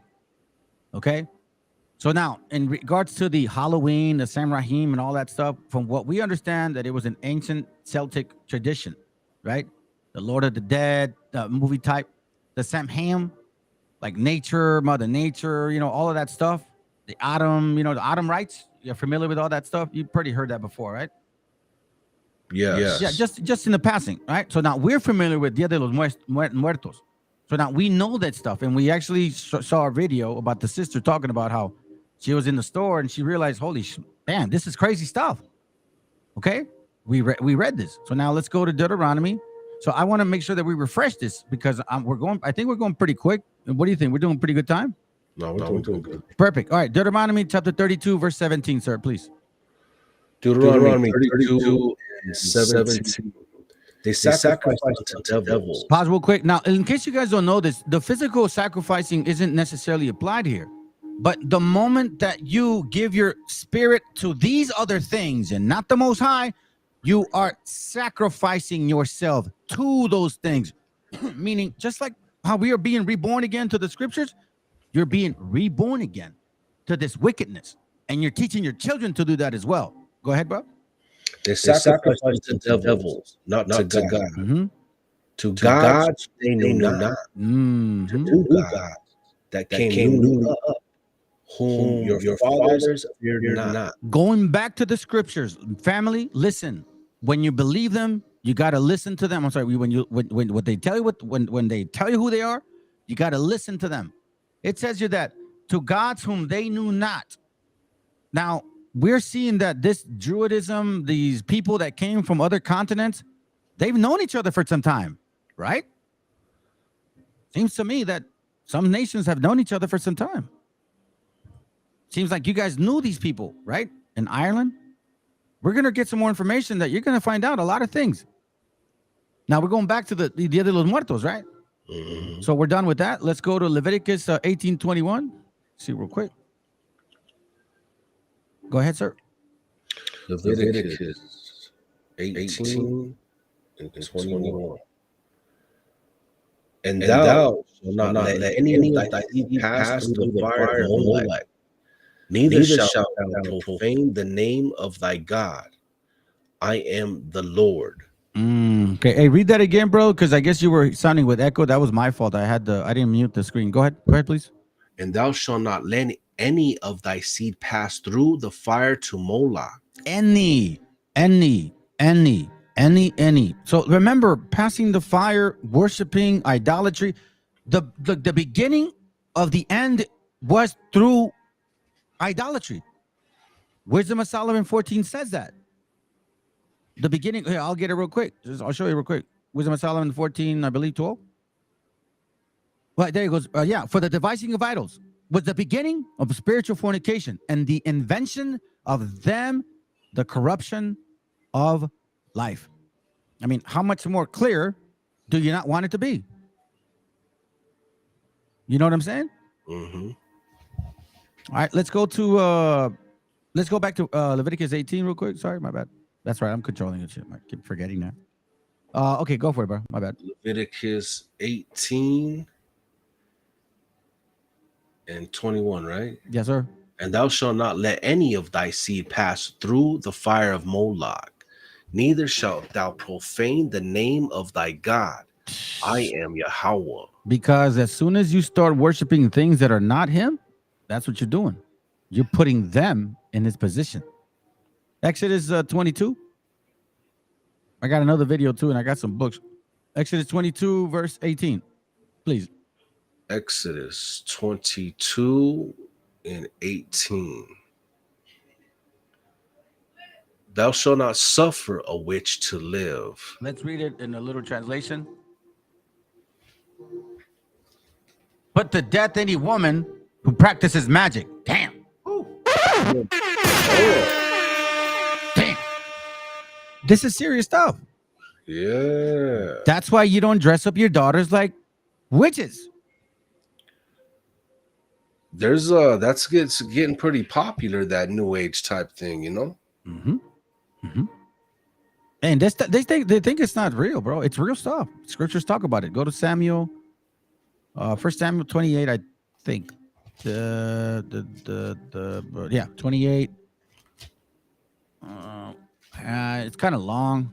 This is the story of this is the story where Saul goes and tries to talk to the lady with the familiar spirits. Let's just go here. Let's see. Therefore, that Lord's person servant where like there it goes. I think it's hold on, let's see. The David went to the side and stood at top hill. I don't know if it's this one, but it's a scripture that talks about how like he went to talk to the witch or something like that. I can't remember if it was Samuel. He brought up Samuel. Saul brought up Samuel from the grave, right? There you go. That's it. Yeah. Let's just skip it, man, for the sake of time. Sirach, unless you want to add something. No, go ahead, bro. Perfect, man. Okay, so now we've been talking about learn not the way of the heathen. Be not dismayed at the dies of heaven. Envy not the oppressor, right? Woe to them that say good is bad and bad is good. Sirach 12 and 10. Check it out, bro. Sirach 12 and 10. Never trust thine enemy, for like as iron rusted, so is his wickedness. Are you guys forgetting, my so-called Hispanics, right? And natives? Are you guys forgetting that we're celebrating things that other people brought to us? This is not historically part of our history. Whether you believe that you're Israel or not, it doesn't matter. My question is, were you doing this before they came? And the answer is no. All right, go for it, bro. Verse 11. Verse 11. Though he humbled himself and we're just doing it for family. We're just doing it for family, man. It's just the kids. The kids are having fun. Go for it. And go crouching, yet take good heed and beware of him. And thou shalt be unto him as if thou hast wiped a looking glass. Meaning, when you're prudent and mindful and you're not trimming your waist to seek love, you're gonna kind of like clean that glass that seems dirty and say, "Oh, yeah, I see you, cabron. I see you." Go ahead. And thou shalt know that his rust hath not been altogether wiped away. Thank you, because they put themselves in a position that this is cool, this is nice, it's just family, it's just fun and games, it's candy, it's music, you're young, you know what I'm saying? It's just one drink, it's just one snort, it's just one joint, you know what I'm saying? It's just one pill, one mushroom. You know what I'm saying? What do they do? That ecstasy pill, one of those things. It's just like that. Nah, it's not at all. Verse 12. Actually, no, let's go to verse 16, man. My bad. Verse 16. An enemy speaketh sweetly with his lips, but in his heart he imagineth how to throw thee into a pit. As going back to Amos 3 and 1 and 2, it says, I will punish you first. So he knows that as long as I keep these bastards away from the Most High and I give them some kind of image that they could worship, we're going to be thrown in the pit and they're going to keep us there. Keep going. And he will wipe with his eyes. But if he find opportunity, he will not be satisfied with blood. Listen, family, when they talk about assimilation, you and I, brother, we're speaking English, I think, right? We speak English. We're pretty, we're not dumb people, you know what I'm saying? But we're still looked at as spics, as beaners and wetbags, in case y'all don't know. Do you understand what that means? He will weep his eyes. No, yeah, you're people civilization, we're all Americans.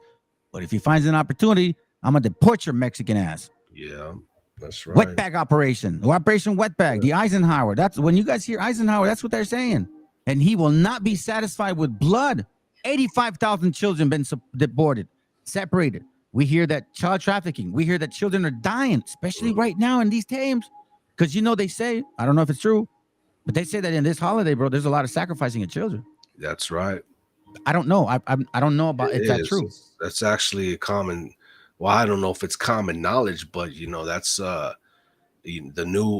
full moon is like one of the days that these witches practice their sacrifices on Halloween, man. Wow, bro. Wow, that's and see man, that's sad, man. Anyways, let's keep going, bro. That's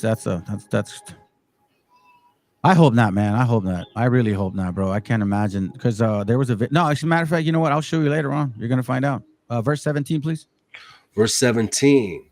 If adversity come upon thee, thou shalt find him there first. And though he pretend to help thee, yet shall he undermine thee. Are we not in this country? Like, have we not? Do they not know that this is where, like, we're of this continent?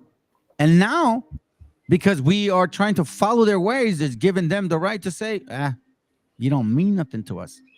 At every opportunity, family, all this whole assimilation is just for destruction. They'll never embrace you as their people. I don't care how you slice it. Keep going, bro. Verse 18. He will shake his head and clap his hands and whisper much and change his countenance. Bro, in case you guys don't know what that means, is that at any moment of the way, it's kind of like that cartoon I showed one time. They will dance for you, right? They'll change their tune. Like they'll make it a little different this time. Remember the guy said, "Oh, it's not evil anymore. It's marketing now. You know, there's nothing evil about it." And he'll whisper and change his countenance, meaning at any chance that he can to keep you undermine, he's gonna go do so. So check it. So now let's get into this right here. Family, you're about to hear something that you probably haven't heard for the first time. Let's see if I can get this now. Hold on. Don't do this to me. Hold on a second. Let's see.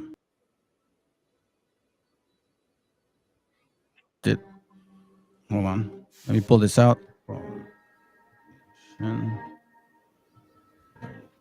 Run.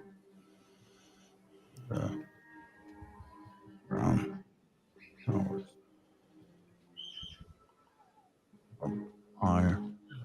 I had the book, but apparently it told me it's not linking. Sometimes, you know, I trip out on it, bro. Like I have the link set and it just all of a sudden, dude, it's just like the link doesn't work, you know. Just find it interesting. Let's see if I can borrow. It's not available now. Interesting. I may have to skip this one. It's okay. Let me see.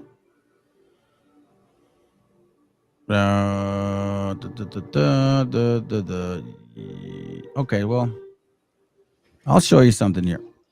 This is from a book called. See, my computer's acting funny, bro. You still there? Yeah, I'm here. Okay, cool. I guess they don't like it. Oh well. So this is from a book called The Phoenician Ireland. Hold on a second. Phoenician Ireland. Damn. It's really messing with me, man. It's still running, right? You still connected? Yeah, I see that. Okay. I don't know why it's doing that. Yeah, it just goes black. Like my screen goes black. Anyways, all right. So this is the book here. Now let's do it like this. I want to show you something. Okay.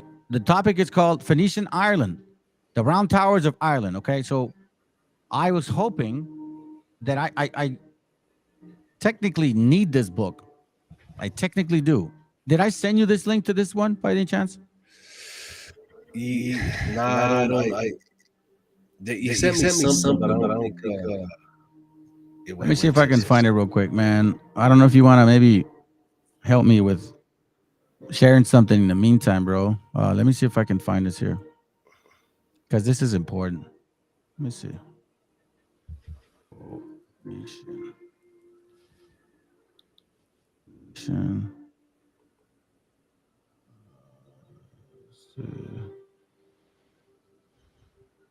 Oh, that's not it. Maybe it was this one. No. Hold on. Maybe I have it on my saved files. I had it prepared, man. I had it prepared, bro. Bothers me. Sure. All right, here it goes right here. Got it. Perfect. All right, so family, thank you, Father. Thank you. I stayed patient. Ah. Okay, cool. Sounds good. All right, here we go, fam. So this book is called. Hurry up. There we go. All right. Can you guys hear it by any chance? Yeah, I see. Cool. Dedication. Got it. All right. Let me see here. All right. So it says here, the book is called The Round Towers of Ireland, the history of Tuat de Danaans. Okay. So it's funny. Danaans. Change that D to the C. There you go. Okay. Now watch this, family. Being the mysteries of Freemasonry, of Sabiism, and of Buddhism. So now, wait, hold on a second. Ireland and Freemasonry? What's going on with this? All right. Now I know that you think you look for all that, but just for that, I'm trying to set it up. Check this out. So I'm gonna go to the analytical, chronological. Right here. There's another book family. It's called. Hold on a second. It's called The History of Ireland. Okay. The History of Ireland. Thomas More. Okay. Let me show you this real quick.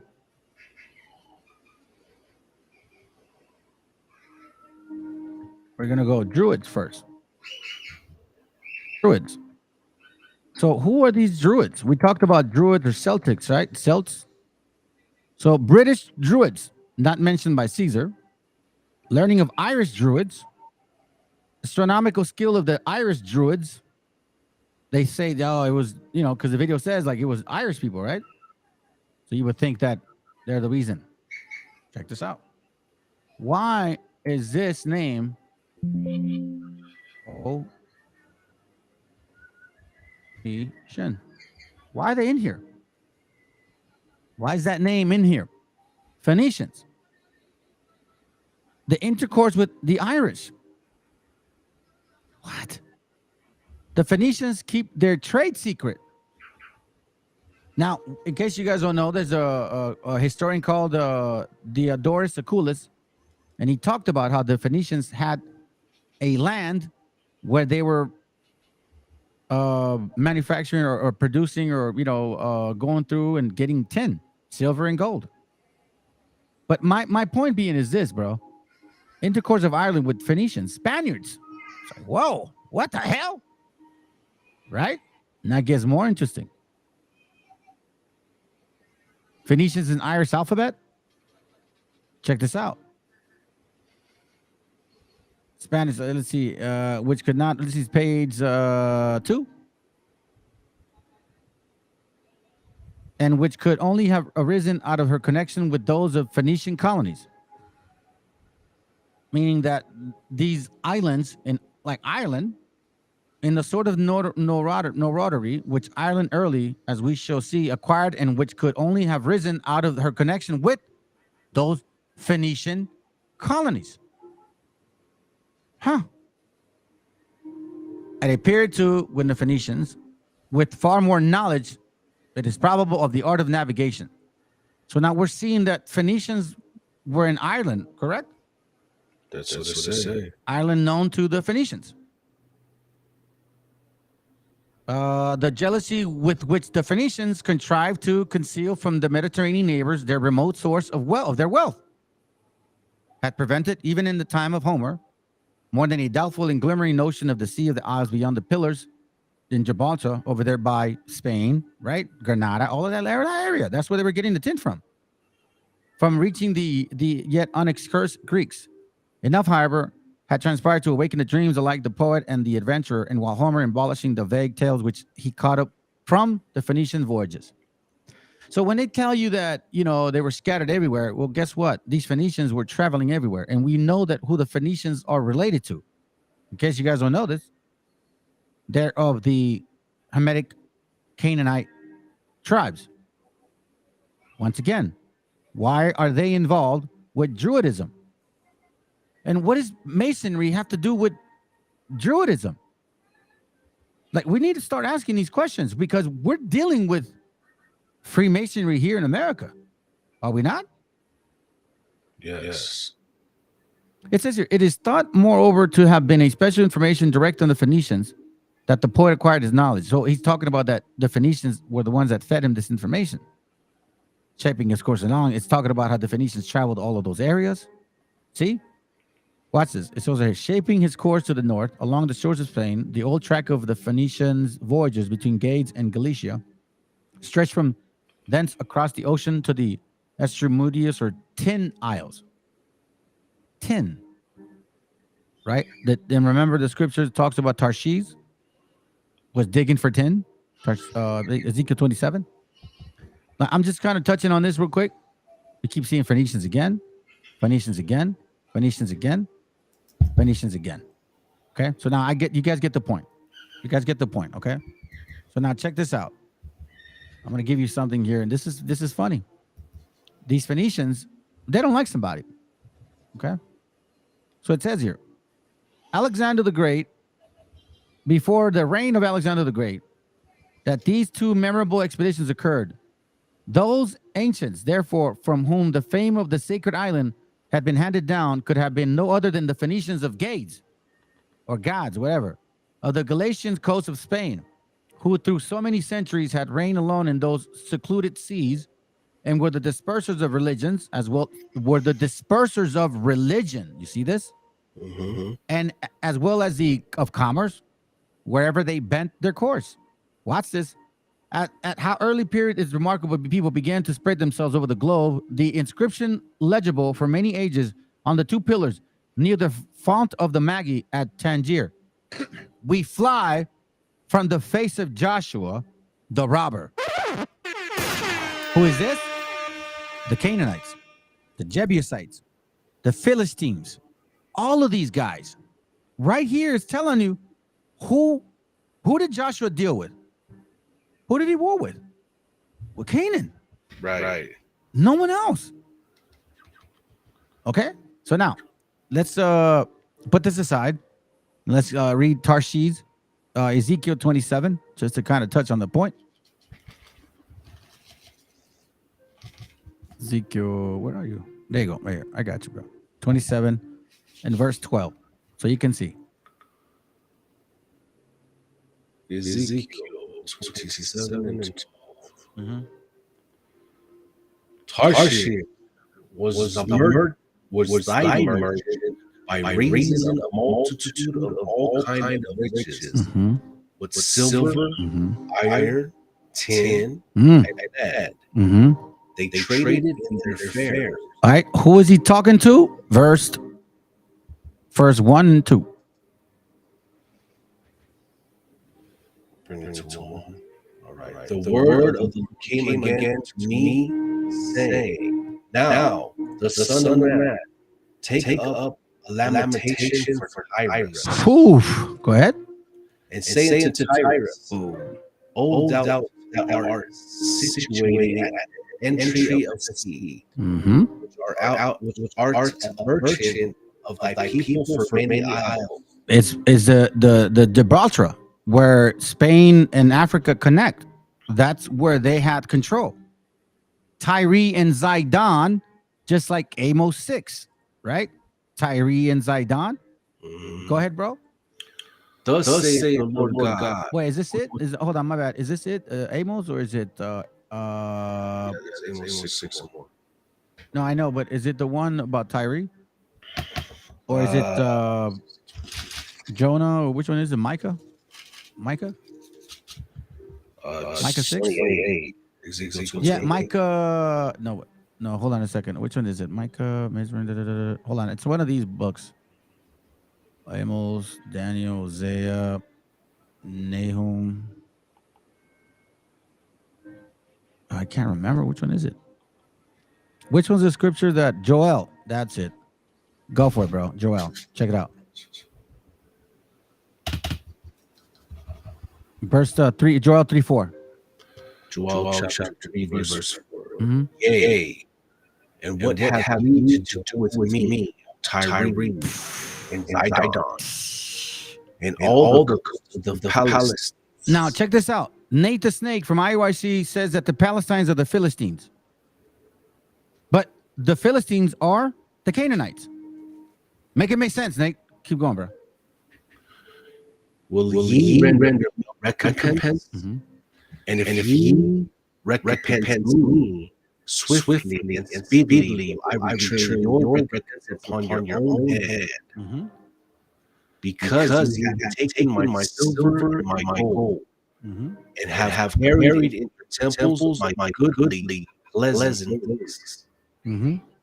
The children of Judah and children of Jerusalem have ye sold unto Grecian, that ye might remove them far from their border.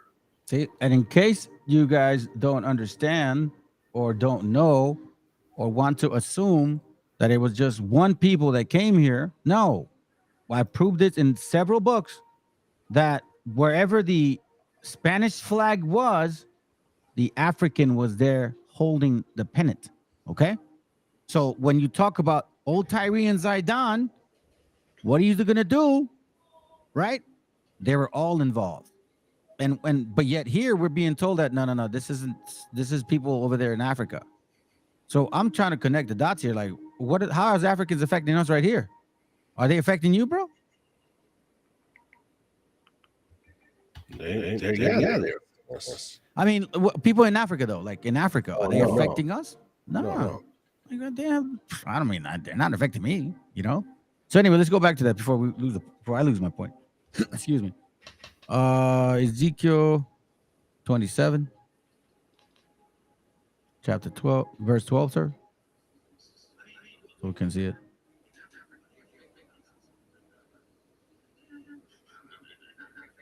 Ezekiel 27:12. Yep, please. Tarshish was the merchant, the reason of multitude of all kinds of riches, with silver, iron, tin, lead.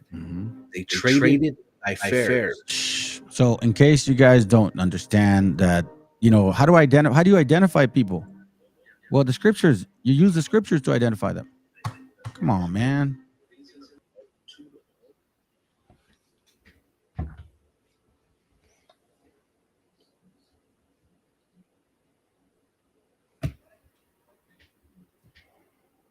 You there, Doc? Shalom. Joshua.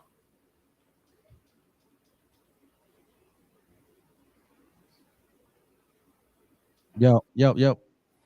Yeah, she is messing with me. I guess these demons don't like it, bro. Can you hear me? Yeah, I could hear you. Can you hear me? Yes. Okay, cool.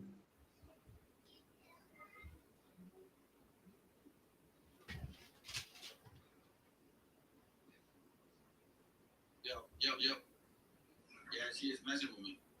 I guess these demons don't like it, bro. Yeah, I can hear you. Can you hear me? Yes. Okay, cool. All right. You still there?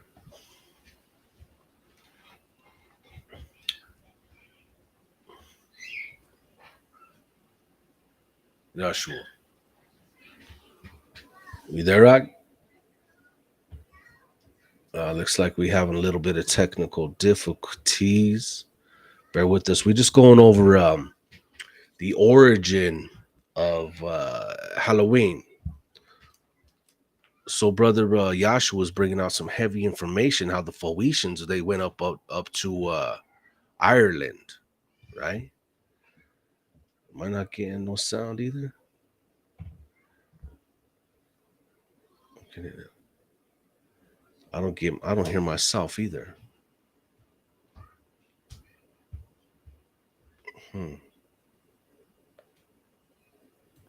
Let's see what happened here.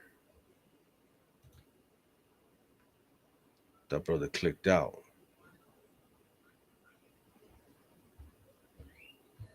Joshua.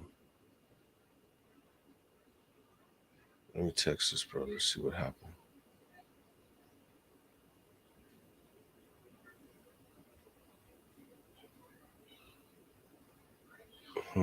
Let me text and see what's good. Yo, can you hear me? Yeah, you hear me? Yeah, man. This I got attacked right now by these demons, bro. No sweat. Yep. They don't like this class, man. They don't like this class. It's all good. Apparently they anyways, hold on. Let me see. Hold on. Let me get the echo out of the way. Sorry, family. You know how it is. Hold on. Let me see what goes on here. I got attacked right now by these demons, bro. Okay, we're good. We're good. Yep.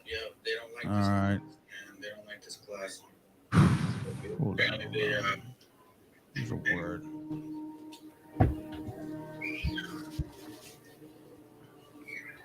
Give me a second, man. Yeah, take your time. All right, here we go. Right here. Hopefully this actually is better. All right, let me see where I left off. We were in the Ezekiel, right? We were in Ezekiel. Okay, cool. Sounds good. Here it goes right here. All right, here we go. All right, so is this the book? No, that's not the book. So hey, let's start with Ezekiel. Let's go back to Ezekiel just to kind of get the rhythm back, bro. Please, if you can, man. Let's just throw me off, bro. It's all good. No sweat. Yep. We left off Ezekiel 27:3, I believe. I think so. Yeah, it's right here. Was it 12? No, 11. Ezekiel 27:12. Ezekiel 27, verse 12. Tarshish was thy merchant by reason of the multitude of all kind of riches, with silver, iron, tin, lead. They traded in thy fairs. That's right. And then who are they talking about in verse 3? Just like I say unto Tyrus. Say unto Tyrus. Say unto Tyrus. Lamentation of Tyrus. Now let's go to chapter 28. The Most High put 2-3 chapters just for Tyre and Zidon. Go for it, bro. 28 and 2. Ezekiel 28, verse 2. Son of man, say unto the prince of Tyrus, thus saith the Lord God, because thine heart is lifted up, and thou hast said, I am a God. I sit in the seat of God, in the midst of the seas. Yet thou art a man. Yet thou art a man, not God. Not God. God. They're not, you guys are not gods. No, stop. Sorry, bro. It's just the system's trying to mess with me, man. What the hell's wrong with this system? Thou set thy heart as the heart of God. Behold, thou art wiser than Daniel. There is no secret that they can hide from thee. So then now let's show you something here of certain people, because this is what we're talking about, man. There's a history to this. You see, the Druidism, I'm going to get deeper into it. We're going to see that it has a lot to do with Canaanites and Phoenicians and Philistines. And we're seeing it to this very day because we're not the ones saying this.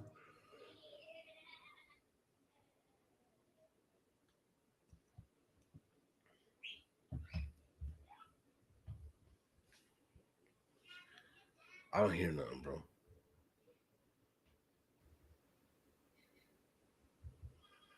We out here, man. We the gods of the earth. Guess what? We are the gods. We are gods. We're the gods. See that, bro? We're the gods. We're the gods. Son of man saying to the prince of Tyrus, thus say the Lord God, because thy heart is lifted up, and thou hast said, I am a God. Who says that, bro? Who even has the nerve to think that you are a God? After all your sinful ways, you really are going to sit at the throne and say you're God? So now let's get to deeper stuff here. All right, so now we're going to go into the same book here, but we're going to read page 13. Okay. Page 13. And it says here,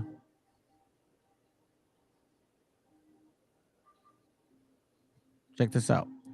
I believe it will be found that many of their regular priests, the Magi, or Gores, did as the regulars of modern times and religions had done, settled missions among the nations in those most distant parts.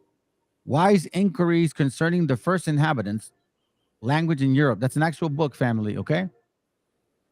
Sir Isaac Newton, too, as quoted by Panwell, says, with these Phoenicians came a sort of men skilled in religious mysteries. Religious mysteries. So what? Wait, what? Yeah. Remember, the sister said that this is an ancient tradition, right? Yes. There goes this guy, Diodorus. I've showed it to you guys many links, many times, of how he knew that the Phoenicians knew of this land, and they reserved it to the end in case something bad would happen to them. So then now we see why in Granada, when they lost Granada, they only had one choice to make, was to come to the land which they knew where it was at. Don't be fooled, fam. So now check this out. It says here, where is it at? Here it goes right here. From the time immemorial, the small isles of Samothrace in the Aegean was a favorite seat of idolatrous worship and resort. And on its shores, the Kabiric mystery. Kabiric mystery. Watch this real quick. Watch what it means. Kabiric meaning. Kabiric definition. A group of gods, probably Eastern origin, worshipped by the mysteries in various parts of ancient Greece, the cut center of Samothrace and Thebes. Now, ancient Greece, do we not know, and do you guys are not aware that the Freemasons, right? Don't they, like those boulets, those colleges, right? Yeah, don't they say that they're Greeks? Don't they have the secret society too? The sororities. Yeah, you go. Right. The secret society. But it seems like they were established by the Phoenicians. So I keep seeing a pattern. Phoenicians, and then as you keep going, because I'm gonna show you. Well, who were these Phoenicians? Who were the Phoenicians? Yeah, look, check this out. Who were the Phoenicians? Where did they come from? And where did they live? With whom did they trade? Phoenicia, its special relationship with Israel. The Bible records the Phoenicians had a close relationship with the Israelites. They wrote to marry each other, blah, blah, blah, blah. Okay? Who were the Phoenicians? Stern identifies the Phoenicians as Canaanites. There it is. Canaanites family. The Phoenicians were the late Canaanites of the first millennium. So now we're seeing Canaan and Phoenicia. Canaan and Phoenicia. And you guys are like trying to think, oh, you're just trying to, you don't like them. That's what. No, I'm reading and I'm finding as I read that there is a very, very, very dark black history to these, I guess, people. I don't want to, create any pun intended. So check this out. This is from the History of Ireland. Okay? History of Ireland. Watch what it says here. Let's magnify this right here. There's only 4 words that are in here, and that's all I care for. In those parts of the Spanish coast with which the Irish were early conversant, the Phoenicians became intermixed with the original race, the Celtics, remember? And it would appear from the mixed character of our ancient religion that Ireland was also people from the same compound source, Phoenicians. Damn, for real, right? Okay, all right. Check this out. Where's the word? And then it says here, the religion of the Celts brought with them to this island was the same, we may take for granted, with that which their kindred tribes introduced in Spain. Britain and Gaul. You see that? The corruption of the primitive modes of adoration into which the Canaanites early lapsed. The Canaanites. So now, Phoenicians, now we're seeing Canaanites. Canaanites? Why are you guys involved in this? How, you know what I'm saying? Like, I thought that's what the scripture said. I'm going to leave you with those. so you can learn how to war, because they're wicked ass people. You're gonna find out. Watch. It says here, page 9. It says, "Those ancients, therefore, from whom the fame of the sacred islands had been handed down, could have been no other than the Phoenicians of Gads." We read that one already. Page 170. Matter of fact, let me touch on these 4 Canaanite words. "But it cannot be denied that, to a late period, some of the most horrible features of the old Canaanite superstition continued to darken and disgrace the annals of the Irish." Watch this. Let me go up here. "In general, however, as regarded both human creatures and brutes, the ceremonies of passing them between 2 fires appears to have been intended to not to affect life, but merely as a mode of periodical purification, passing the children to fire. Thus, in the old account of Irish rites, it is said that the Druids lit up 2 blazing fires, and having performed incantations over them, compelled the herds of cattle to pass through them according to a yearly custom.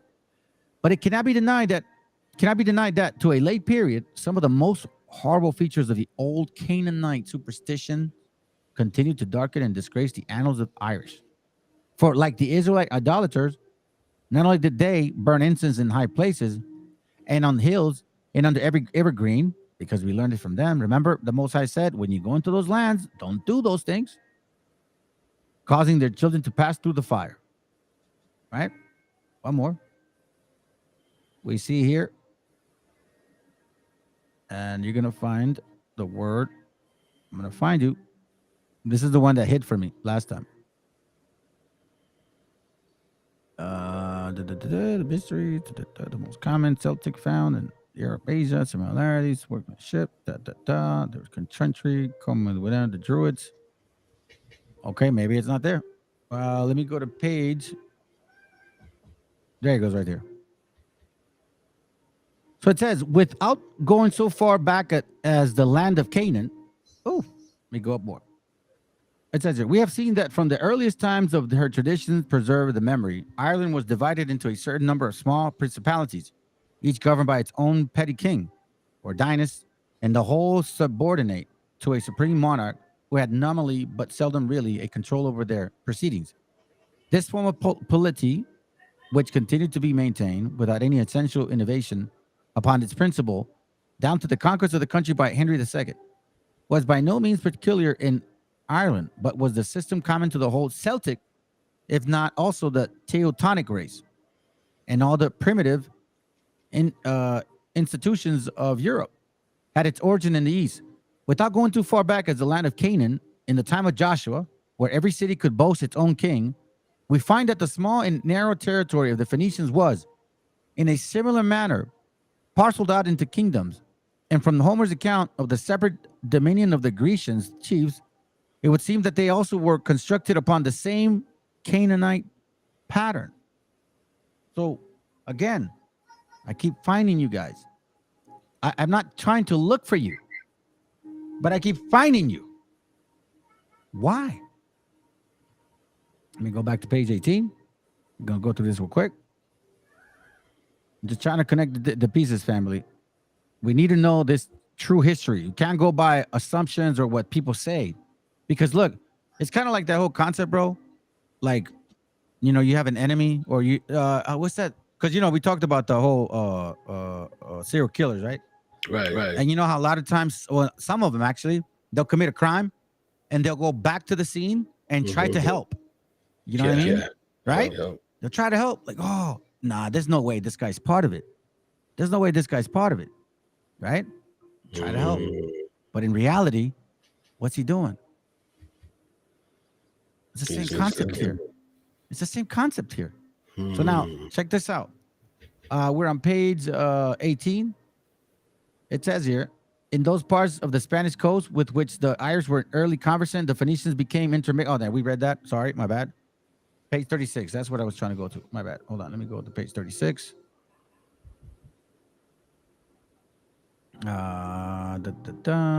Relation. Oh, this was the page, and I don't know why I missed it. Maybe it's on the bottom. Ancient times of the come like the house of Genesis, Hebrew, blah, blah, blah.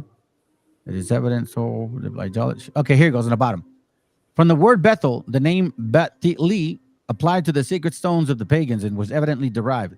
This sort of monument, says Scaliger, though beloved by God at first, became odious to him when perverted to idolatry, purposed by the Canaanites. Damn, true. So we keep seeing a nation that takes the word of the Most High and then perverts it constantly. Okay? Page 25. You go back. Go back. And you can chime in anytime, bro. Okay, just letting you know. Let's see here. It says page 25. But it cannot be denied that to a late period, some of the most horrible. Okay, we read that. Perfect. Okay, we read that. Cool. I can move on. Okay, now I don't want to be repetitive. So now I'm going to give you another book. It's called The Riddles of Prehistoric Times. Okay? The Riddles of Prehistoric Times. This one's pretty interesting. So tell everybody, if you don't mind, Okay. if people that are joining us, give us a quick synopsis, everything that going over, and how you what you're connecting it. Like this is the origin of the. Thank you. No, that's a good point. Yeah, that's a good point. Thank you. Yeah, because I can keep going. Matter of fact, I think my camera should be cooled down now. Let me see. Should be done. Yeah, that's a good thing to bring up. Hold on. Yeah. Hold on. Let me press the button again. Cool. Sounds good. All right. So, family, thank you, bro, for reminding me of it. So, unlike what we were at one point taught, okay, we were taught that these traditions came from a particular nation, and that this nation had everything to do with our bringing apart or destruction, which in a way it was, right? We're not denying it. But you see, family, when you read the scriptures, when the Bible says Psalms 83, several nations have something to do with your destruction, you have to study who those nations are. Now, what I wanted to do was a class on Halloween, right? Typical Halloween class. But then the Most High just kind of put it in my spirit and said, I'm going to give you a little bit more. So check this out. I'm going to show you who the Druids are. Okay. I'm kind of like, in a sense, going to the conversation.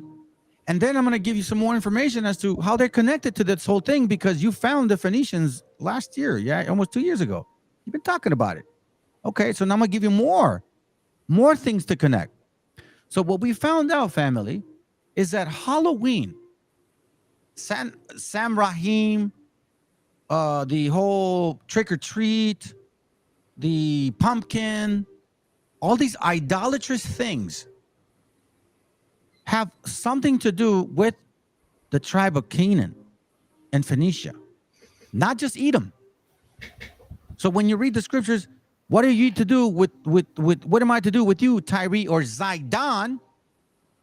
That's why Zechariah 14:21 says, here, I'll read it real quick just to show you, because that's the point. You got to pay attention to everything that is being brought to you. That's why I say confirm what we share.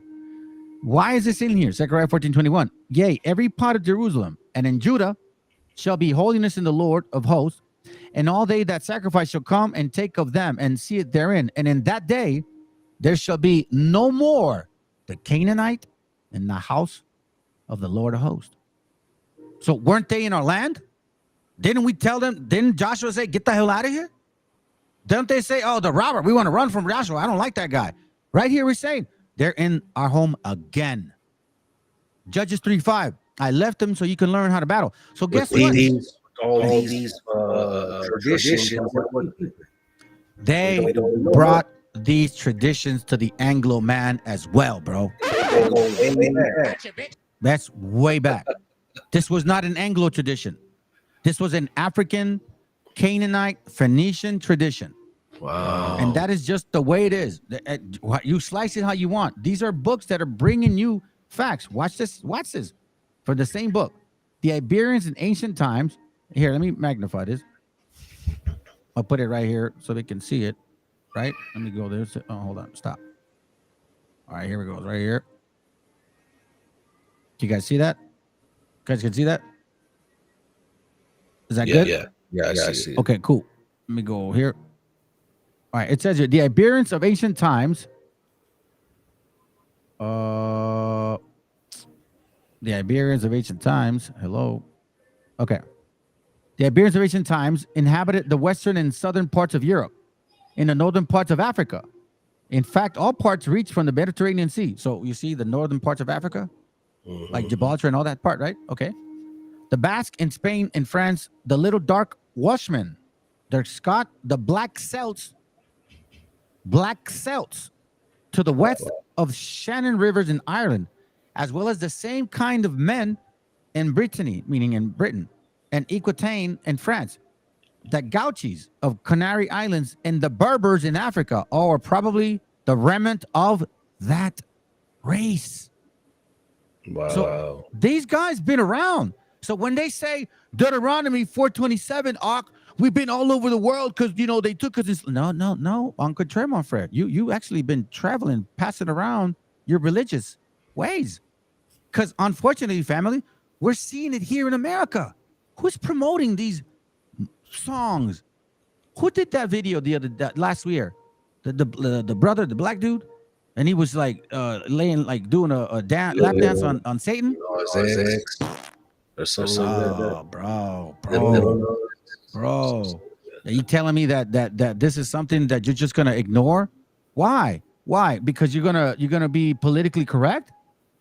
Listen, when it comes to your salvation, the hell with being politically correct. I'm gonna tell you that right now. Yeah. If anything, that's the last thing you want to do. So now let's go to page 180. Watch this. So that's my point.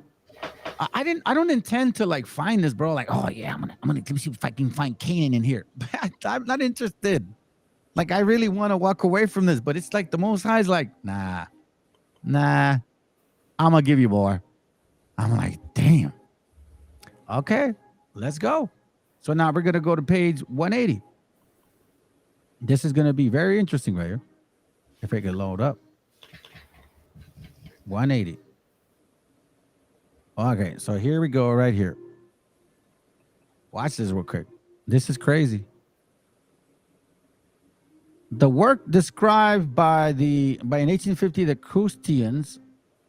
Now hold on, let me see right here. Base of the 6 feet tall, 600. There it goes. The Tarug or the Turiks, a people supposed to be of the Berber race. Not Turik. Turik was the African king that invaded Spain in 711 AD.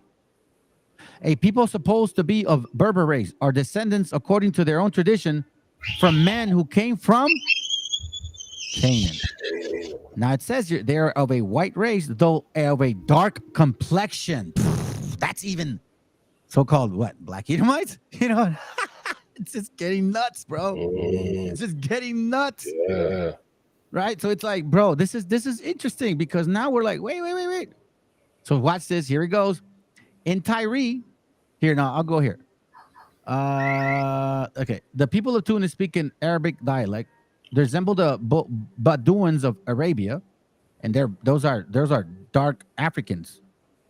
There are many ancient ruins in different parts of Tunis, particularly in the valley of Meshiacha. The Dhaka, the ancient Tuga, are temples, theaters, being many inscriptions. The great aqueduct, which conveyed the water 52 miles to Carthage, can still be traced. Some remaining portions are rising from the height of 52 feet. Let me skip. In Tyre, the burial places testify to the existence and size of ancient cities. Most of the tombs are rock cut and subterranean. Rock cut. Who passes themselves to be Masons? Black and white people. Here in America, Eastern Star. They generally contain more than one chamber. Recesses are in cuts and sides and contain them in bald bodies and coffins. The Phoenicians called their land Kana. Kana, bro. Look at that. Yeah. Nah. Matter of fact, you know what? I was looking for this earlier today. Hold on. I don't know if you want to share something right now, but I'm gonna look for something real quick. No, man, this is just so profound. Like Druids to realize these traditions, they're not that recent. Actually, way back. Way back, bro. Way the hell back. Yeah. Phoenicians, I'll find it as I'm moving forward. Phoenicians called their land Kana, like Quina, which means lowland. Yeah, you're very low. The old city, Zidon, was built on promontory. The Phoenicians became pirates and engaged in slave trade. I'm telling you, family, that's why wherever the Spanish flag came, the Africans were there holding the pendant because they had the muscle. They knew how to war. These so-called Edomites or Caucasians, they wouldn't have beat us. They needed them. So it took us to get sick and their help. And obviously a lot of our sellouts too. So now let's go. Now this is going to scare you. I hope so. Because this is what you're dealing with, people. So let's get into another deep video. Because now we're going to find out a little bit more about Druidism. Check this out. All right. So now let's go here. Let me speed it up. This is actually creepy, bro. All right. Let's listen in.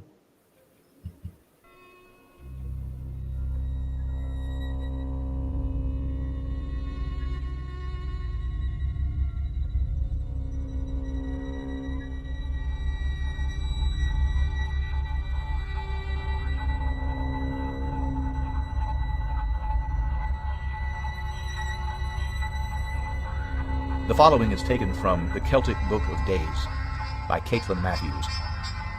The Morahan is the Irish goddess of renewal. Although she is more frequently called a goddess of battle, her role is more subtle than this. The Morahan is a triple aspected goddess comprising Neman, Beth, and Macha. She often appears as a crow over battlefields, scavenging the slain. However, she is also concerned with sexuality and fertility. She meets with Adeda on Samhain Eve and mates with him at the ford. Their meeting marks the coming together of the great formative powers of the Celtic world, since the end of the summer half of the year also marks the ending of the campaign season. When the Morahan comes to mate with Adeda, she lays aside her warring side and, with the father of the gods, prepares the land for the germination and preparation of winter. The Morahan is associated with the Sheila Nagig, a common figure found carved usually over the western entrance to churches. She is usually shown as a hag with a gaping, mocking, or smiling face, and with both hands opening her distended vulva. The Sheila represents the womb and tomb of life, the essential threshold between the worlds. Now the doors between the worlds are open once again as we gather to celebrate Samhain, the end of summer, and to welcome the ancestral wisdom once again in the embrace of winter. Samhain marks the Celtic New Year as the winter season begins. This may seem a strange season to begin the new year, but as the days draw darker, shorter, and colder, as the trees become bare and leafless, the agricultural year is at its close and its beginning. The growth cycle begins in the darkest depths of winter, when the cold forces seeds to germinate in preparation for their spring emergence. Although all seems dead, life rests and waits for the returning light. The period of Samhain is a good time for introspection, giving space for personal perspective and reflection. The festival of Samhain began the winter half of the year. It was believed that the Kayach, the aspect of the goddess who appeared as an old woman, hit the ground with her hammer, making it iron hard until Imbolc. On Samhain night, the gates of the other world were open, allowing communion with the ancestors. In the Christian era, the festival was reassigned to the Feast of All Saints. However, many of the customs surrounding modern Halloween, the Eve of All Hallows or Saints, still concern this ancient understanding of the accessibility of the dead at this time. The ancestors were respected as the repositories of lore and wisdom. Many Celtic tales speak of the dead returning to speak to their descendants in order to impart knowledge or to restore memory of ancient customs and stories.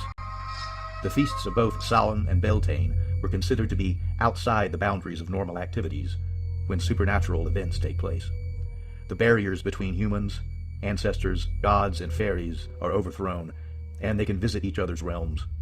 The modern festival of Halloween, All Saints' Eve, derives from the ancient Celtic festival of Samhain. See, that's crazy right there, bro. That's crazy right there, man, if you really think about it. Hey, Shalom, Meshi. Yeah, I know it's in November, man. We're just trying to do classes before. You got anything to say? Dr. Shaw, for that? Oh, my bad. Hold up. Go ahead. Go ahead. No, you good. You good. Anything to say? Are you good? Yeah, they a lot of it has to do. What I noticed too, what I've been noticed about all these holidays, is that a lot of them have to do with sex. Yeah, you know what I mean. That's really what it come down to, is just sex, bro. Yeah, man. That's very true. It's very true, bro. Let me get in here. Why is it not letting me in here? Okay, let's go right here. All right, so we're gonna use corruption. This is from the book called another book, History of Ireland. Let's continue to do this real quick. We're almost done, fam. Hopefully, we're doing good time. It says here the page, chapter 2. It says here the religion the Celts brought with them to this land.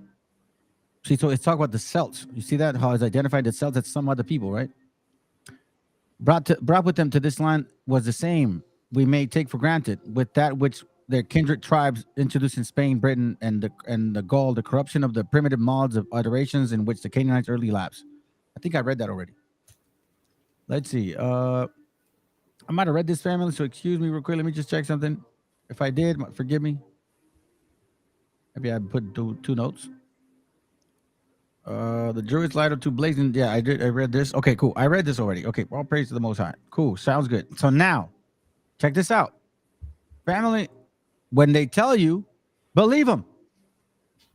Okay, this is them. This is them. This is that famous guy, that so-called, black people, empathy, and all that stuff. Believe it when they tell you who they are. Believe it. Listen to this. To formulate what is modern-day Christianity in Greece and Rome were also African. When you look at Christianity, you're dealing with the Amen priesthood that's coming directly out of ancient Kemet. You're dealing with the rites and rituals of Osiris, the passions of Osiris, the idea of the resurrection of the dead and his son coming forward, Heru, as his living testament to his life. Aset, who the Greeks call Isis, is the essence of who Mary is. Nebetet, who is her sister, is who Mary Magdalene is. So that when you look at Christianity, I mean, even when you look at the word Chris or Charas, you're dealing with Chares. Cha means spirit and res means to rise. The Romans learned the passion of Osiris through the Greek. And the Greeks learned it through the Kemites, or the Africans from Egypt. So that it was just a retelling of the same story, superimposing things that they thought they knew. And that becomes what we today call any of those. Again, believe them when they tell you who they are. They say it themselves. They're very proud of, we brought Christianity. We brought these traditions. We taught about saints and worshiping of idols and all of these things. Why do you guys not say, yes, that is you? That's you. You're right. You're right.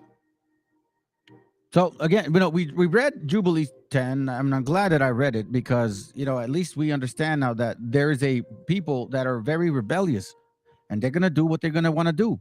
And guess what? They're going to want to have you join them. So then they could say, at least we're not the only ones. Hey, can you get that for me, bro? Jeremiah 10:7. 7. Who would not fear thee, O King of nations? For to thee do it appertain. Mm-hmm.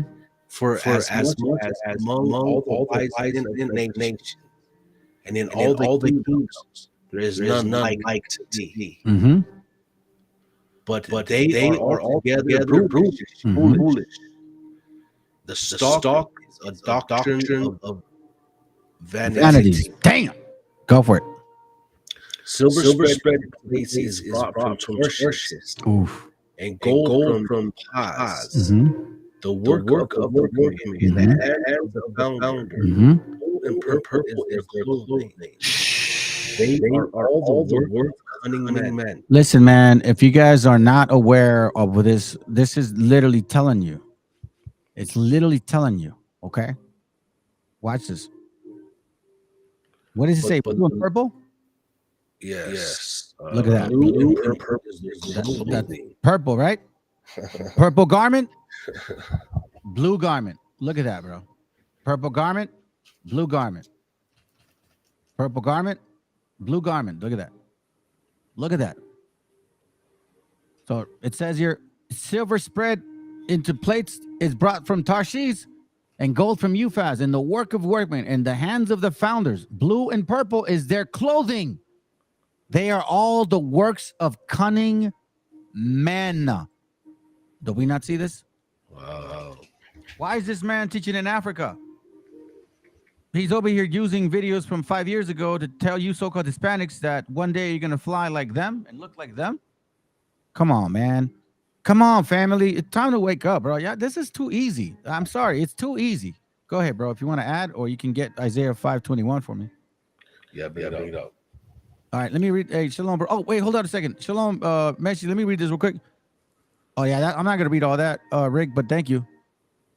Matthew 4:11. Let me just read it. We see Jesus take center stage in his own wilderness experience. Here, the wilderness exposes the heart of trust, whose fornication is the scriptures.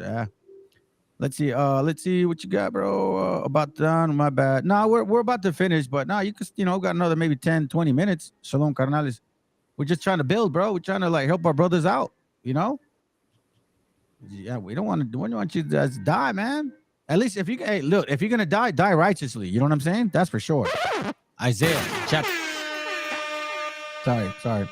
That's what I said. If you're gonna die, try to die righteously. Go for it, bro. If you can. Isaiah 5:21. Or wise in their own eyes. There you go. And prudent in their own sight. Damn. So then you could actually act like you're prudent. Like, oh, I know what I'm doing. Soy muy respetable. I can handle myself. I'm a wise guy. That still says that even in your own prudent eyes, you're still wrong. I need to start waking up, man. And I don't understand why it's so difficult for you to embrace the fact that the Most High actually chose you. Why is that so hard? Isaiah 51:19, please. Isaiah 51:19. These two things are come to thee. Who shall be sorry for thee? Desolation and destruction and famine and the sword. By whom shall I comfort thee? Thy sons have eaten. Sorry, go ahead. They lie at the head of the street as a bull in the net. They are full of the fury of the Lord, the rebuke of thy God. So now let's read Deuteronomy 12:19 to connect that. Watch this. Go ahead. Deuteronomy 12:19. No, 12:21. I'm sorry, 12:29. Sorry, my bad. 12:29. Yeah. Or 19. No, 29. 12:29. Deuteronomy 12:29. The Lord thy God shall off the nations from before thee, whither thou goest possess them, and thou shalt succeed them, and dwellest in the land. Take heed to thyself that thou be not snared by following them. Why? Because when you do, your land will be desolation and destruction. Keep going. After that they destroyed before thee, and that thou inquire not after their gods. Destruction, desolation. Keep going. Saying how did the nation serve their God? Damn, bro. Even so I do likewise. Hey, I like how they wrote, man. I like the rap music. I like how they have. I like this whole Halloween. I like, you know what I mean? Me gusta cómo se portan los güeros. I want to have great credit like them. I want to be like them. It says no. Keep going, please. 31. Thou shalt not do unto the Lord thy God. For every abomination to the Lord which he hath hated, damn, have they done unto God. For even their sons and their daughters, they have burnt in the fire to their gods. Damn. What things soever I command you, observe to do it. Thou shalt not add to, nor diminish. But apparently they don't like to do that, bro. This is from a book called Bible Sidelights from the Ground of Gezer, a record of excavation, discovery of Palestine in 1606. Watch what it says here. This is talking about the Horites now. Now, the Horites are related to who? The Canaanites. Watch this real quick. It says here, the cave was probably regarded as a habitation of earth gods to whom the blood was poured out as a sacrifice. What? What is going on in here? There are other caves is yet more interesting. It is a low irregular excavation in the roof of what is a funnel-shaped perforation. So like fire. And it says, within the channels, an animal might be placed for slaughter, the blood being allowed to trickle through the hole in the roof of the cave. The cave was probably regarded as the habitation of earth gods to whom the blood was poured out as a sacrifice. So they were giving these gods food. Right? Is that kind of what it seems like? Check this out. Another sacrifice word. Talk about Joshua, human sacrifice. This book here is an interesting book. The iniquity of the Amorites. It is possible, therefore, that the stone show figure 14 once stood in high places of the Jebusites. You see this? That the stone shown in figure 14 once stood in high places of the Jebusites. Remember what's in Ireland and all those Scots? What do they have? The headstones? Yeah. Okay. All right. It says, which would not have been in the Moriah where Solomon afterwards built the temple. If with this may be intensified, the land of Moriah, Genesis 22:2, which is, of course, open to doubt, it is quite admissible to believe that at the foot of the stone, in its original position, the author of Genesis located attempted sacrifice by Isaac and Abraham. Okay? So now we're talking about sacrificing. But see, these people here, the children of Israel shall abide many days without a king and without a prince and without sacrifices. So we look at sacrifices in this book. So check this out. I'm going to show you page 47, and then we'll move on. Page 47. It's page 49, I think. Sorry, my bad. Oh, no, not sorry. No. I know what it is.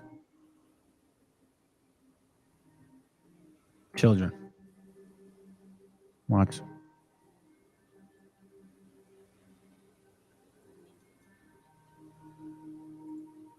You talk about sacrificing children and all these things. The ruins of the fallen, hold on, page 13. The ruins of the fallen house were unearthed, and under them were the remains of persons who had been killed by the accident. They were a Canaanite mother and her 5 children, aged about 16 to 4. From the knife in her mother's hand and the food vessels around about, she had evidently been preparing the domestic meal when the tragedy took place. On her skeleton were her ornaments and amulets still in her place, and on the wall was fixed an image of the goddess, whom ill-fated firmly was regulated in Patron. And I think, if I'm not mistaken, it's that historic site where Sodom and Gomorrah happened. Okay? So when you guys start looking into this book here, I haven't fully read it all. The Horites also dwelt in Seir after Mon, but the children of Esau succeeded them. So we know the Horites, they had that issue with them, whatever, right? But I'm pointing out who these people do. What do they do? Why is there children sacrificing? Like, what is this so common with them? Ye are not children of transgression, seed of falsehood. Isaiah, I believe, what is that, 51 and 5 or 52 and 1 and 5? Children here again. Watch this. The sacrifice of children, the general atmosphere. Look, this is what they found. Children being sacrificed by the Amorites, the people that were in our land. The land, the people that the Most High said, don't do what they do. They sacrifice their children. The general atmosphere. There remains the sacrifice of children on which a few words must be said.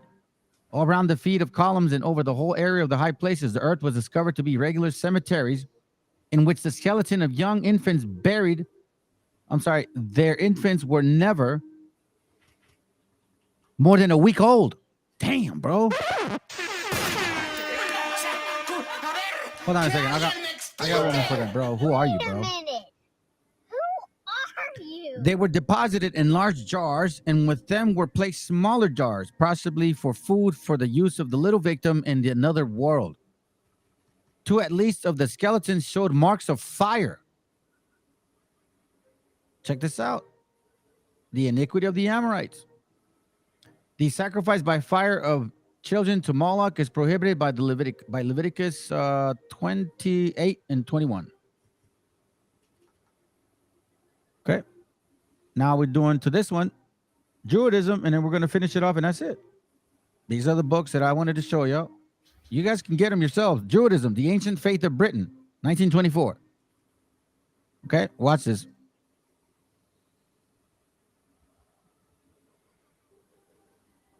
I'm going to look up the word Phoenician.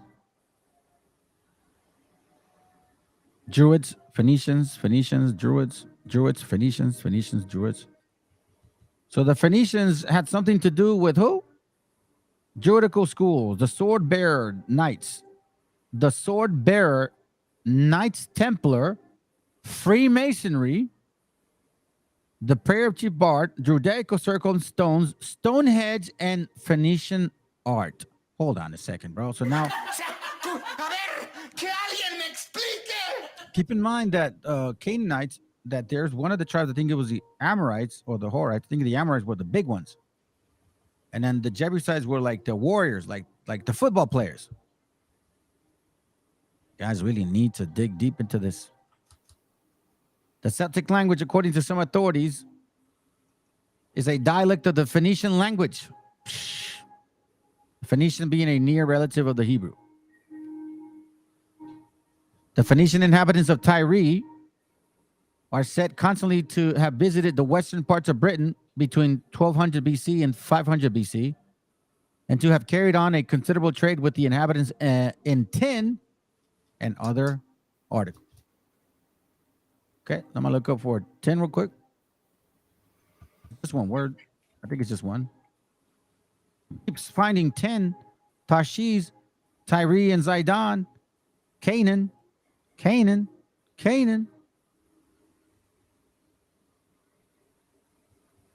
Yeah, that's it. I think it's just 10 over here, maybe. That's it. Just talking about 10. Traded for 10. Okay. So now let me close this. Y'all can pull that up. Let's go ahead and finish it off with. Actually, no. Let's do this. I'm gonna finish it off with this. Let me move this forward. Now we're gonna learn something today. In case you guys are not familiar.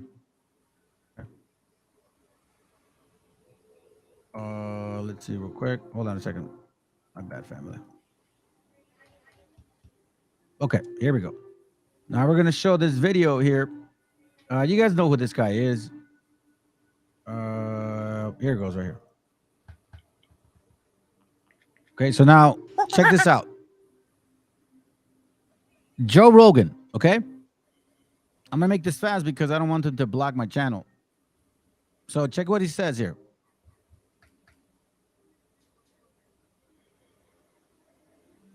The Joe Rogan Experience. And I say this many times, and I'll say it some more. Give me that later. You got it, Fred. Alex Jones, he's made some mistakes and some big ones, but he's also actually exposed some real shit, and he owns up to the mistakes he's made.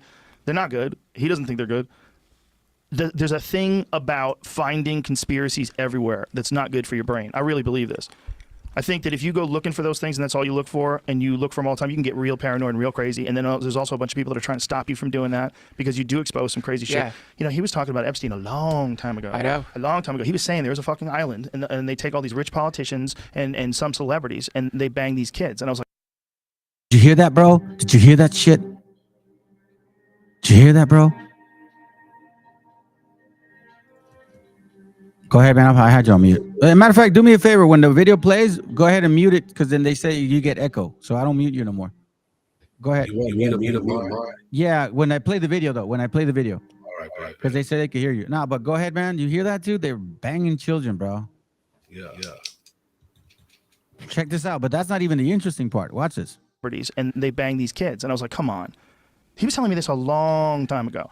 So he's also the one who told me about Bohemian Grove. Well, I actually watched it. I think this tape was actually made before I met him. So he went and snuck in to this place where like former presidents go. There's a photograph of Ronald Reagan with Herbert Walker Bush and a couple other people all standing around.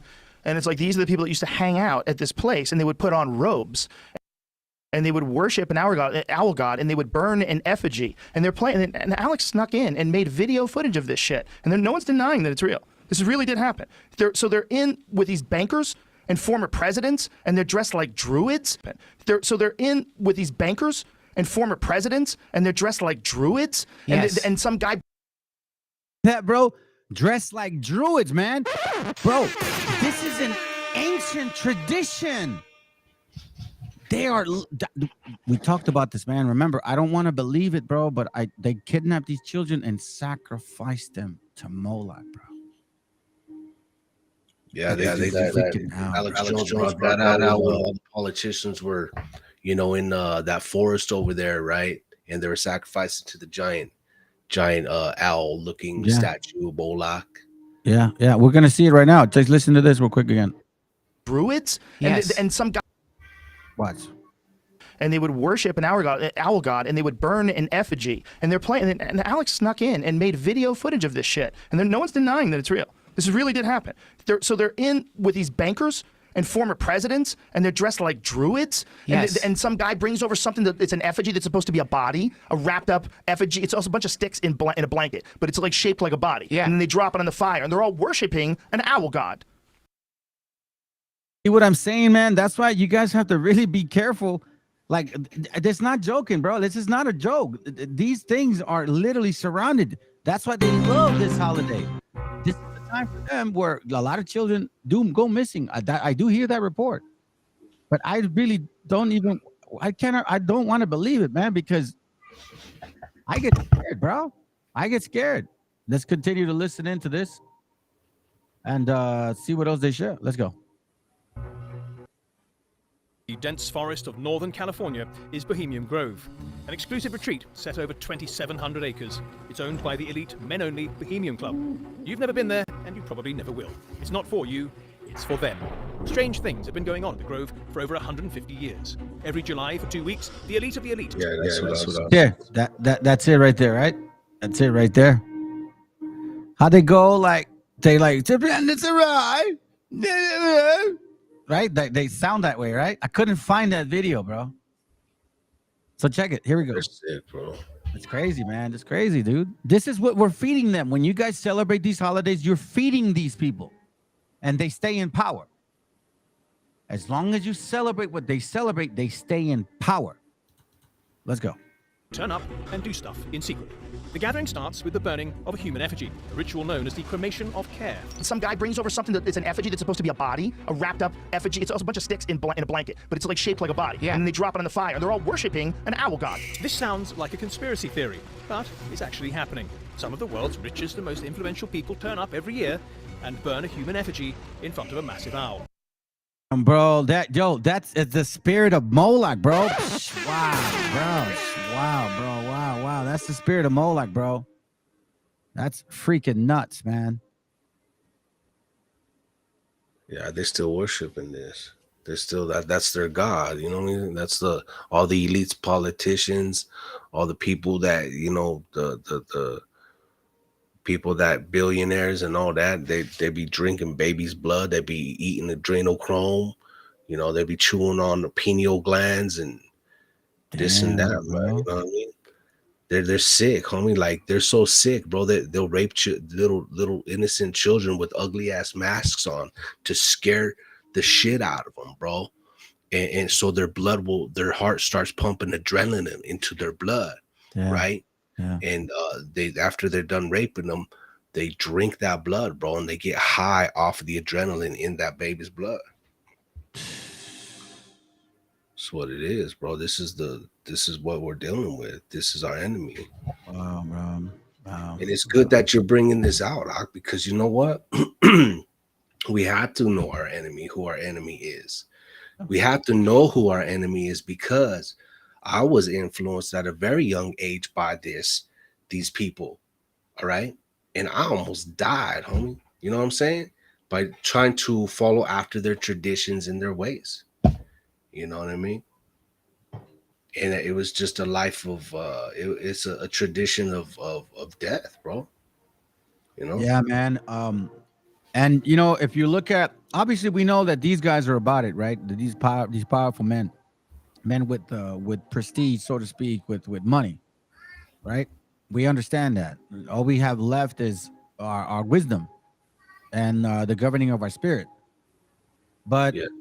You know, I'm glad you bring this up, because a lot of people probably say, yeah, this guy's a hater. I don't care, bro. You know, I didn't ask for this information. You know what I'm saying? I didn't like, you go searching for it and you're gonna find it. And I didn't want that. But maybe the Most High just decided to choose my little dumbass and say, "Here, listen. This is what you're gonna show them, because I need you to separate them from us." Okay, so check this out. Let's listen to this. We're gonna finish it off, family. Okay, check this out. I got a couple videos, and then we should be done. Just gave a full-blown demon-possessed performance at the Rolling Loud Music Festival, saluting the crowd with the devil horns hand salute, while he had an upside-down cross displayed on a screen in the background. And the upside-down cross is a symbol of the rejection of Jesus, the Son of God. In Psalm 14 and verse 1, the Bible tells us that the fool says in his heart, there is no God. Playboy Cardi was promoting this type of satanic foolishness. Listen, in Proverbs 13 and verse 20, the Bible tells us that he that walketh with wise men shall be wise, but a companion of fools shall be destroyed. So if you make the conscious decision to consume this type of corrupt entertainment, you are deciding to drink poison that can bring about your eternal annihilation. And why would you choose to die in your sins when Jesus made the ultimate sacrifice to deliver you from sin and save you in his kingdom? Make the wise decision. And whether you Rappers that admitted to selling their souls, part 2. First up, we got the demon himself, NBA Youngboy. Now, there's many reasons as to why someone would think that Youngboy has sold his soul, but he literally admitted it on a song called Moving On. He don't got no name, he a cold stepper. I spent them racks on some more jealous. I signed my deal up in blood letters. Alright, next up we got Fetty Wap. If you listen closely to one of his most famous songs called 679, you can hear him say that he's a devil worshipper. Yeet has been accused of selling his soul since he randomly started blowing up last year. Fans picked apart his lyrics and realized he may have admitted it in a song called Lying for Fun when he said this. Rappers that admitted to selling their souls, part 2. First up, we got the demon himself, NBA Youngboy.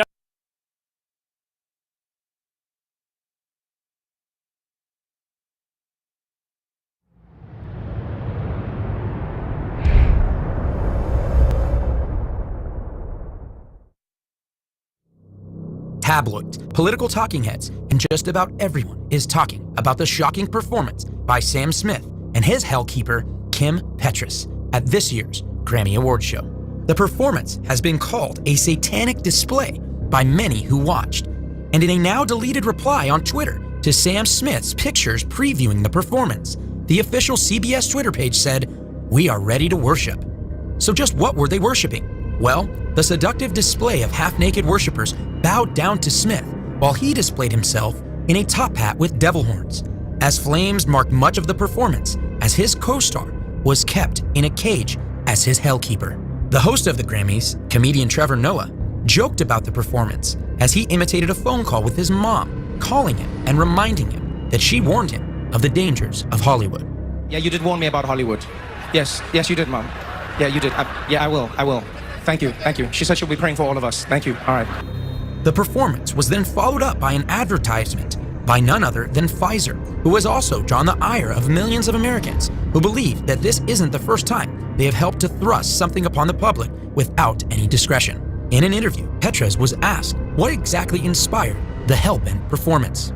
Well, I think a lot of people honestly have kind of labeled what I stand for and what Sam stands for as religiously not cool.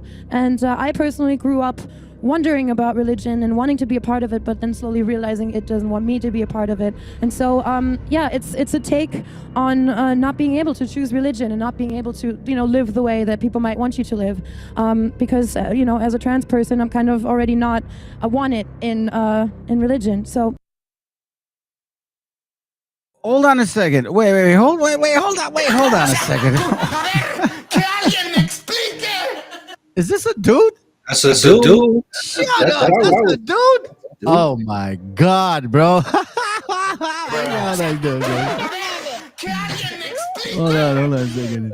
This new generation's in trouble, bro. This generation is in a hell of a storm. They in trouble. I did not know this was a dude. Don't sound like a dude. It don't sound like a dude. And I was like, why they brocking his chest? Because he's a dude. And they didn't want to expose that. It said it's what the hell did they say it was? A transvestite? A transgender. Uh-huh. Transvestites, they dress. Transgender, they cut. Oh.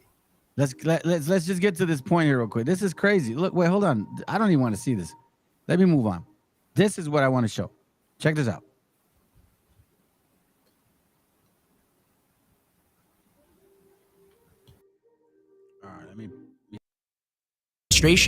Another goal that many of the artists, songwriters, and performers have continued to push forth is the normalization of God-hating in the form of modern-day Satanism.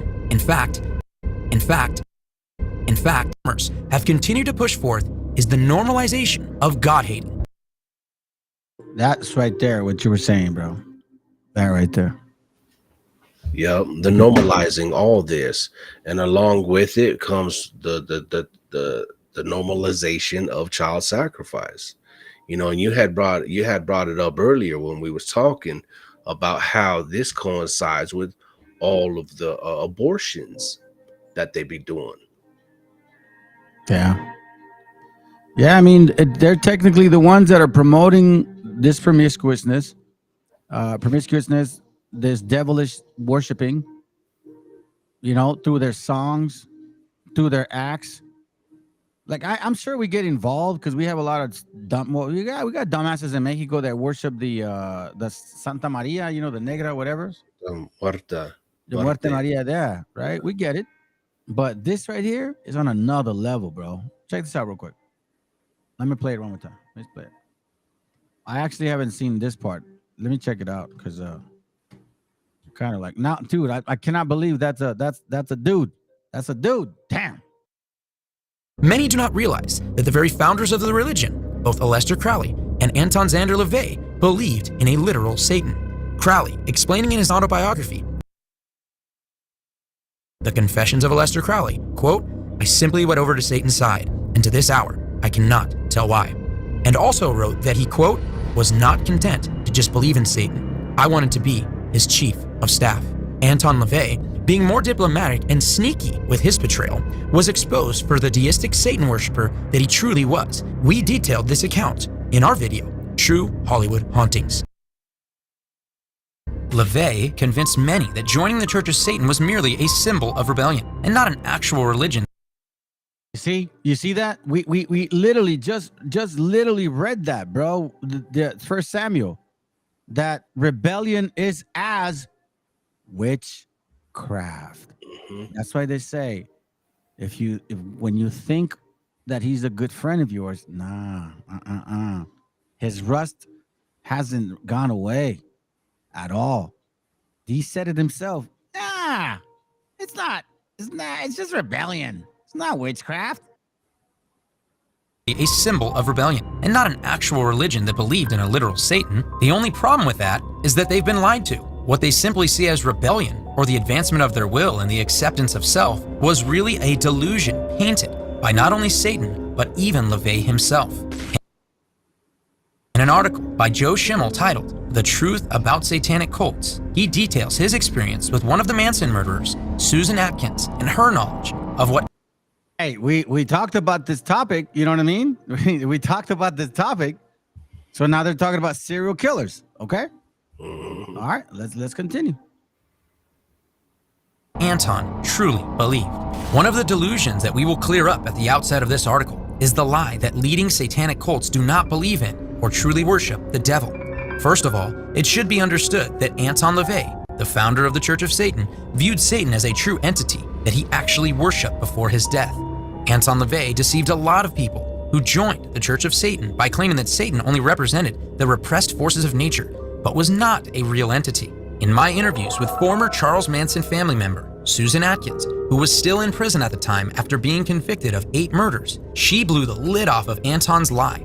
As a former associate of Anton LaVey's, who danced for him and spent personal time with him before joining the Manson family, Atkins was privy to conversations with LaVey before he became popular. Atkins told me repeatedly that while LaVey promotes a watered-down, palatable form of Satanism to the ignorant masses, which he is deceiving, he acknowledged the exact opposite to her and to his inner core of Satanists in the Church of Satan. Susan Atkins shared with me that LaVey had told her emphatically while she was in his home that they truly worship Satan as a real entity and as the one who began the initial rebellion against God. Again, it goes back to that. It goes back to that. And it goes back to that. Check this out real quick. Why are you opening up? Is it 1 Samuel? Is it 15? 23, I think. Was that rebellion? Yeah. For rebellion is as the sin of witchcraft, and stubbornness is as iniquity and idolatry. What more you guys want to know? Anyways, that's all I got, bro. That's all I got. That's wild, bro. They want to make disobedience, rebellion, and everything that's profane, like Anton. No, it was Aleister Crowley, bro. I even read time like he would eat mierda, bro. What?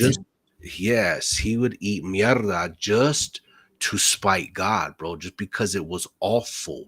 He said he wanted to practice every most extreme awful thing just to spite God, bro.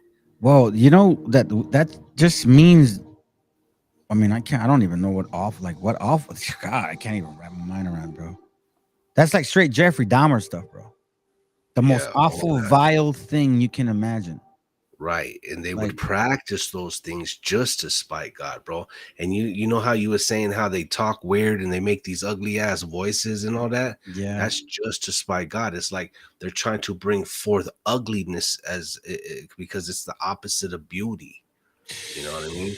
Wow, bro. And destruction, which is the opposite of creation. You know what I'm saying? Like, yeah, bro. It's That's some heavy stuff, man. That's heavy stuff. And for you brothers and sisters that think that it's just okay, it's just okay, man. It's like the woo to the world, bro.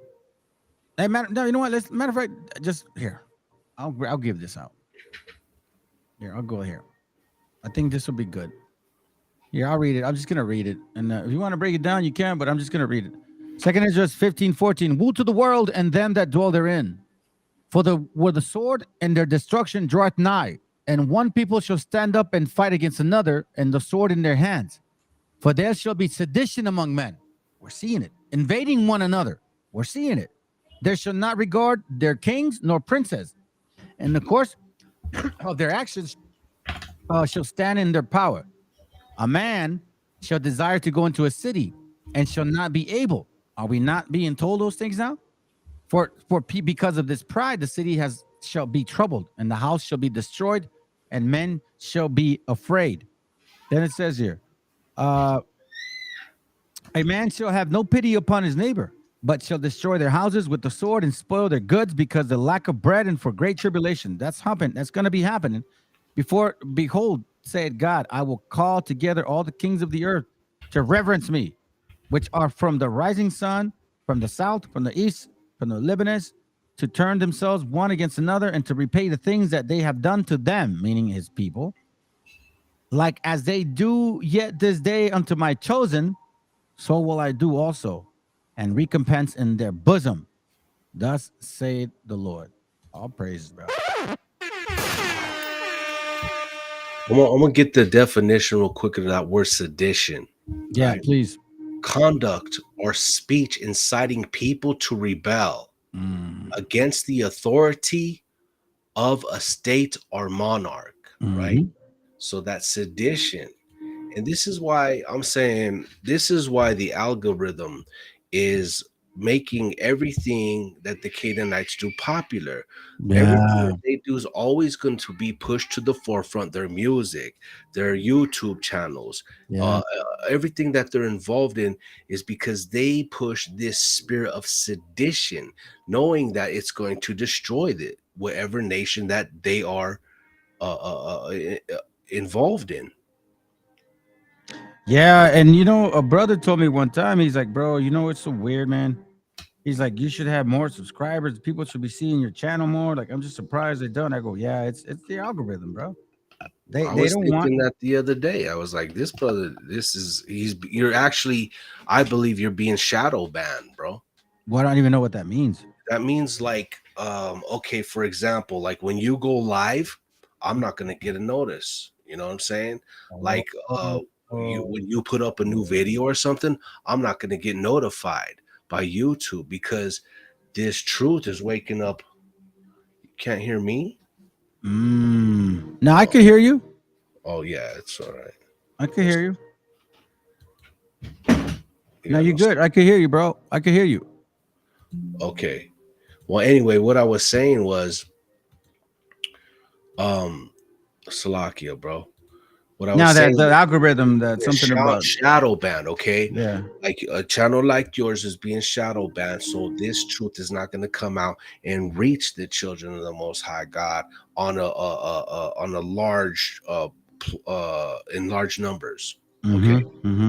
But somebody like, it doesn't even matter, just regular Joe Schmo Canaanite comes out with some stupid whatever video about nothingness, you know what I mean? It's going to push to the forefront because they have that spirit of sedition in them, which, you know, the powers that be, you know, we know that the Khazars, they control the media, they control all forms of media, and they want to destroy who they would call the Goyim.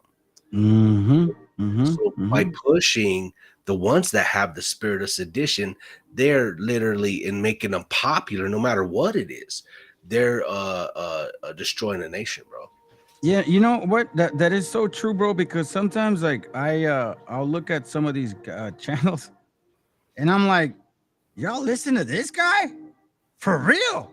Damn, our people are just messed up, totally bugged out. But you know what, man? For the few that do get to listen to it, man, it's meant for them to hear it. You know what I'm saying? Because I can only speak for myself and a few brothers that I talk to, bro. There's actually people changing, bro. There's people changing. You know, and especially that video with the sister, man. And she's like at the store, like, wait, what am I doing? No, I can't do this no more. All praises to the Most High for that. But see, the thing is too, is that we're not gonna need no damn popular channels or popularity here on the internet, bro, because the Most High, he's putting his hand on us. He's putting his hand on our whole nation of people, bro, and he's making moves. You know what I'm saying? Yeah, I can see it. I can see it, man. Right? I can So definitely to hell see it. with the YouTube fame, to hell with the 100,000 subscribers and 100 views on 100,000 likes or whatever. To hell with all that, bro. The Most High is actually putting his hand on us and making real moves in the physical realm. That's right, bro. That's beautiful, bro. Yeah. Cool, man. So, all right. Unless you anybody, I don't know, wants to post something, I'm not gonna let no one on. That's not the class today. Hey, so anyhow, just to let you know, next month, I don't know when you want to do class. You let me know. I'll go to your channel. But every month on the new moon, we're gonna fast. Actually, man, you know what? This new moon that comes up, bro, do the class for us. You give us an understanding of the new moon, and I'll bring up some stuff from Enoch, so we can actually solidify that the new moon is on the dark moon, not the solid one. Yeah. Let's do it. Yeah. All right. You Cool. got it. So I got a couple brothers that are going to be fasting, family. So again, for the next 3 months, we're going to fast every month. Lord willing, we can fast maybe 2 days this new moon coming. Next month, 3 to 4 days.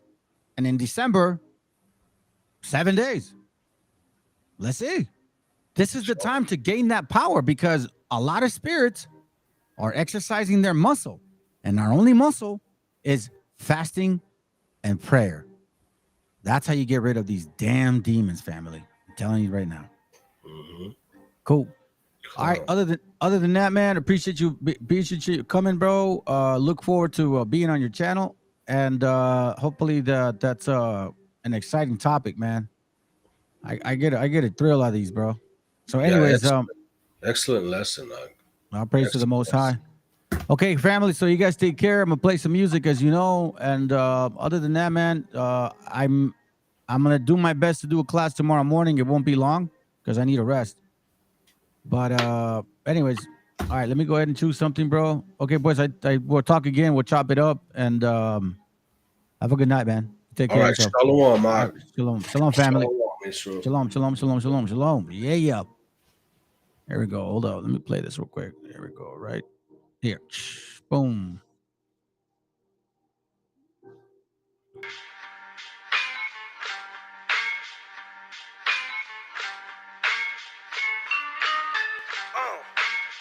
En la Plaza de Reyes, la Sumenta, Soplón. Yeah. ¿Qué vas a saber? ¿Qué vas a saber tú? Oye, chibolito, faltomé. Pulpín de los pulpines, batería de Rapunzel, de rapeos, de raptos, de lagartos en cuartel. Cualquier la pega de cruel con un viejo coronel. Soy flujo, se me antojó dormirme en el laurel. Elevé mi level con un label y un Faber-Castell. Ya un papel, lo empape con sangre de todo aquel que se jura Nobel y no ve mis trenes en la riel. What's so man? ¿Por qué no sacan la tabua? Juro por mis aguas que no te hablo por las aguas. Soy chinchado neto, búscame por pico sour y te voy a meter al centro loco como Beckenbauer. Escúchame atento mi bro, que estamos rompiéndole en pro. El negro de Plaza de Reyes como siempre rompe de este micrófono. Que quiere meterle como yo pero no puede meterle taco pro. Si te pensaba que solo era un gallo, déjame decirle que se equivocó. Real motherfucker feeling on the street. Es el Black Sheep Metal de Plaza de Kings. Motherfucker, so bloom.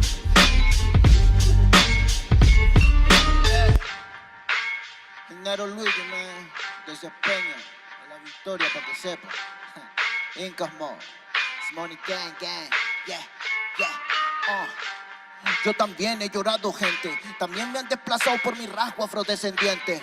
Sí, un perro no habla pero siente. Cuento historias callejeras pa' barrios de delincuentes. Y soy un perro que te ladra, que te muerde y que te huele, nene. Soy más que Lele, ustedes para mí son pelele. Con mi jauría todo el día en busca de los cheles. Tengo un perro en fiscalía que nos mueve los papeles. Y otro en la comisaría para evitar el susto. Muchas veces me han llevado por solo como luzco. Perdón, madre mía, si yo le causé un disgusto. Pero en esta vía yo crecí rodeado de perros chuscos. Yo sé que me quieren ganar, yo sé que me quieren tumbar y no pasará porque soy de verdad. La super rafina, la Dodo Style, metido en latina aprendiendo un quizá. Yo tengo el style, no mido la raza del perro, yo mido por la lealtad y yo soy leal. La calle te enseña lo que no te enseña la universidad. Salí de ese peña aquí con una seña te tiran para atrás. La calle limeña aquí nadie la dueña, ya nada es igual. Tiene que respetar, tiene que respetar. La calle te enseña lo que no te enseña la universidad. Salí de ese peña aquí con una seña te tiran para atrás. La calle limeña aquí nada le dueña, ya nada es igual. Tienes que respetar, si yo soy tu papá, Cinco Mob, negro, Cinco Mob, nigga, Nero Luigi, man, Incas Mob, it's money gang, yeah. Hey, yo, Yango en la maldita casa, Me llaman pa' que les dé al menos una vez al mes. Se metieron al lago y olvidaron que era el mes. For everybody bless. La fama es una puta, me está llamando a las 3. Dile que llame después de las 16 y 25. Volví de la infancia de Abraham Lincoln. Con fuerza ya inco, luchando para salir del rincón. Letra callejera en CD brinco. Under del under, puede que tu viejo te lo mande. Sale de vez en cuando como el cóndor por los Andes. Mi cuerpo no es de madera como Dandy. Antes que me branden, yo seré el ola que los expande. Aunque esto me pique en la madera, no sirven ni para romper el ticket de un evento afuera. Loco por la carrera, desafían la gravedad. Yo espero tras la barrera y llego con la novedad. Niña, tú solo espera que ya encontré la manera. He visto bastante por querer lograrlo saltando escalones dentro de la escalera. La vida me puso al depósito, yo soy de púlpito pa' que el mundo conociéramos. De esta parte mejor interprete caparo y de esta cordillera sin luz afuera. Que el espectáculo es dentro, la calle es mi templo, tiembla el pavimento, cuando yo me concentro. Mis disparos son temas, la calle un poema, se siente desde cuando entro. Y a toditos estos drogaditos que creen que rapean, los regreso al centro de mi balcón. Yo he visto el clon del clon en la misma gestión, pero a la malla no llega el balón. Y para esta pantalla no soy el patrón, yo ya me sé la cuestión. presión y doy fe por cada renglón. Consciente de la operación del final de Mbappé con la edad de bufón. De Young en la maldita casa, plaza de rey y papá. El Nero Luigi, Black Cemental, hip hop peruano, rasgo en la maldita base. Yao, yao, yao.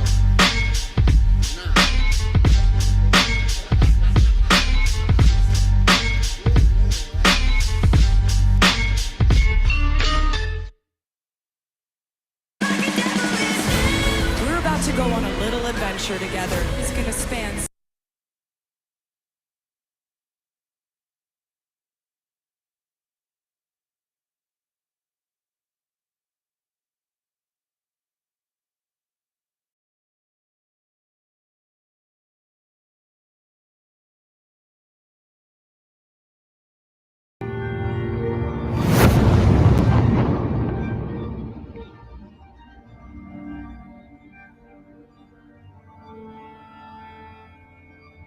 Ical, hijo, abre los ojos.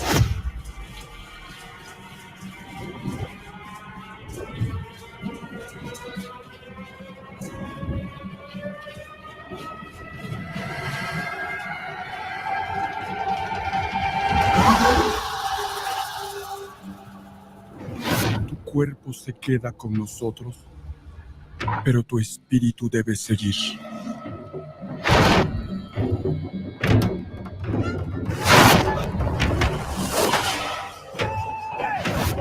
Busca la luz.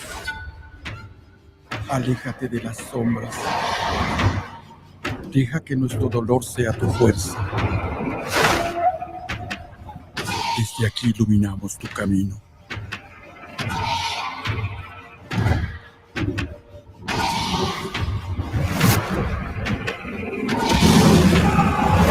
Lucha como nosotros ante esta pena tan grande. Yo soy tú. Tú eres yo.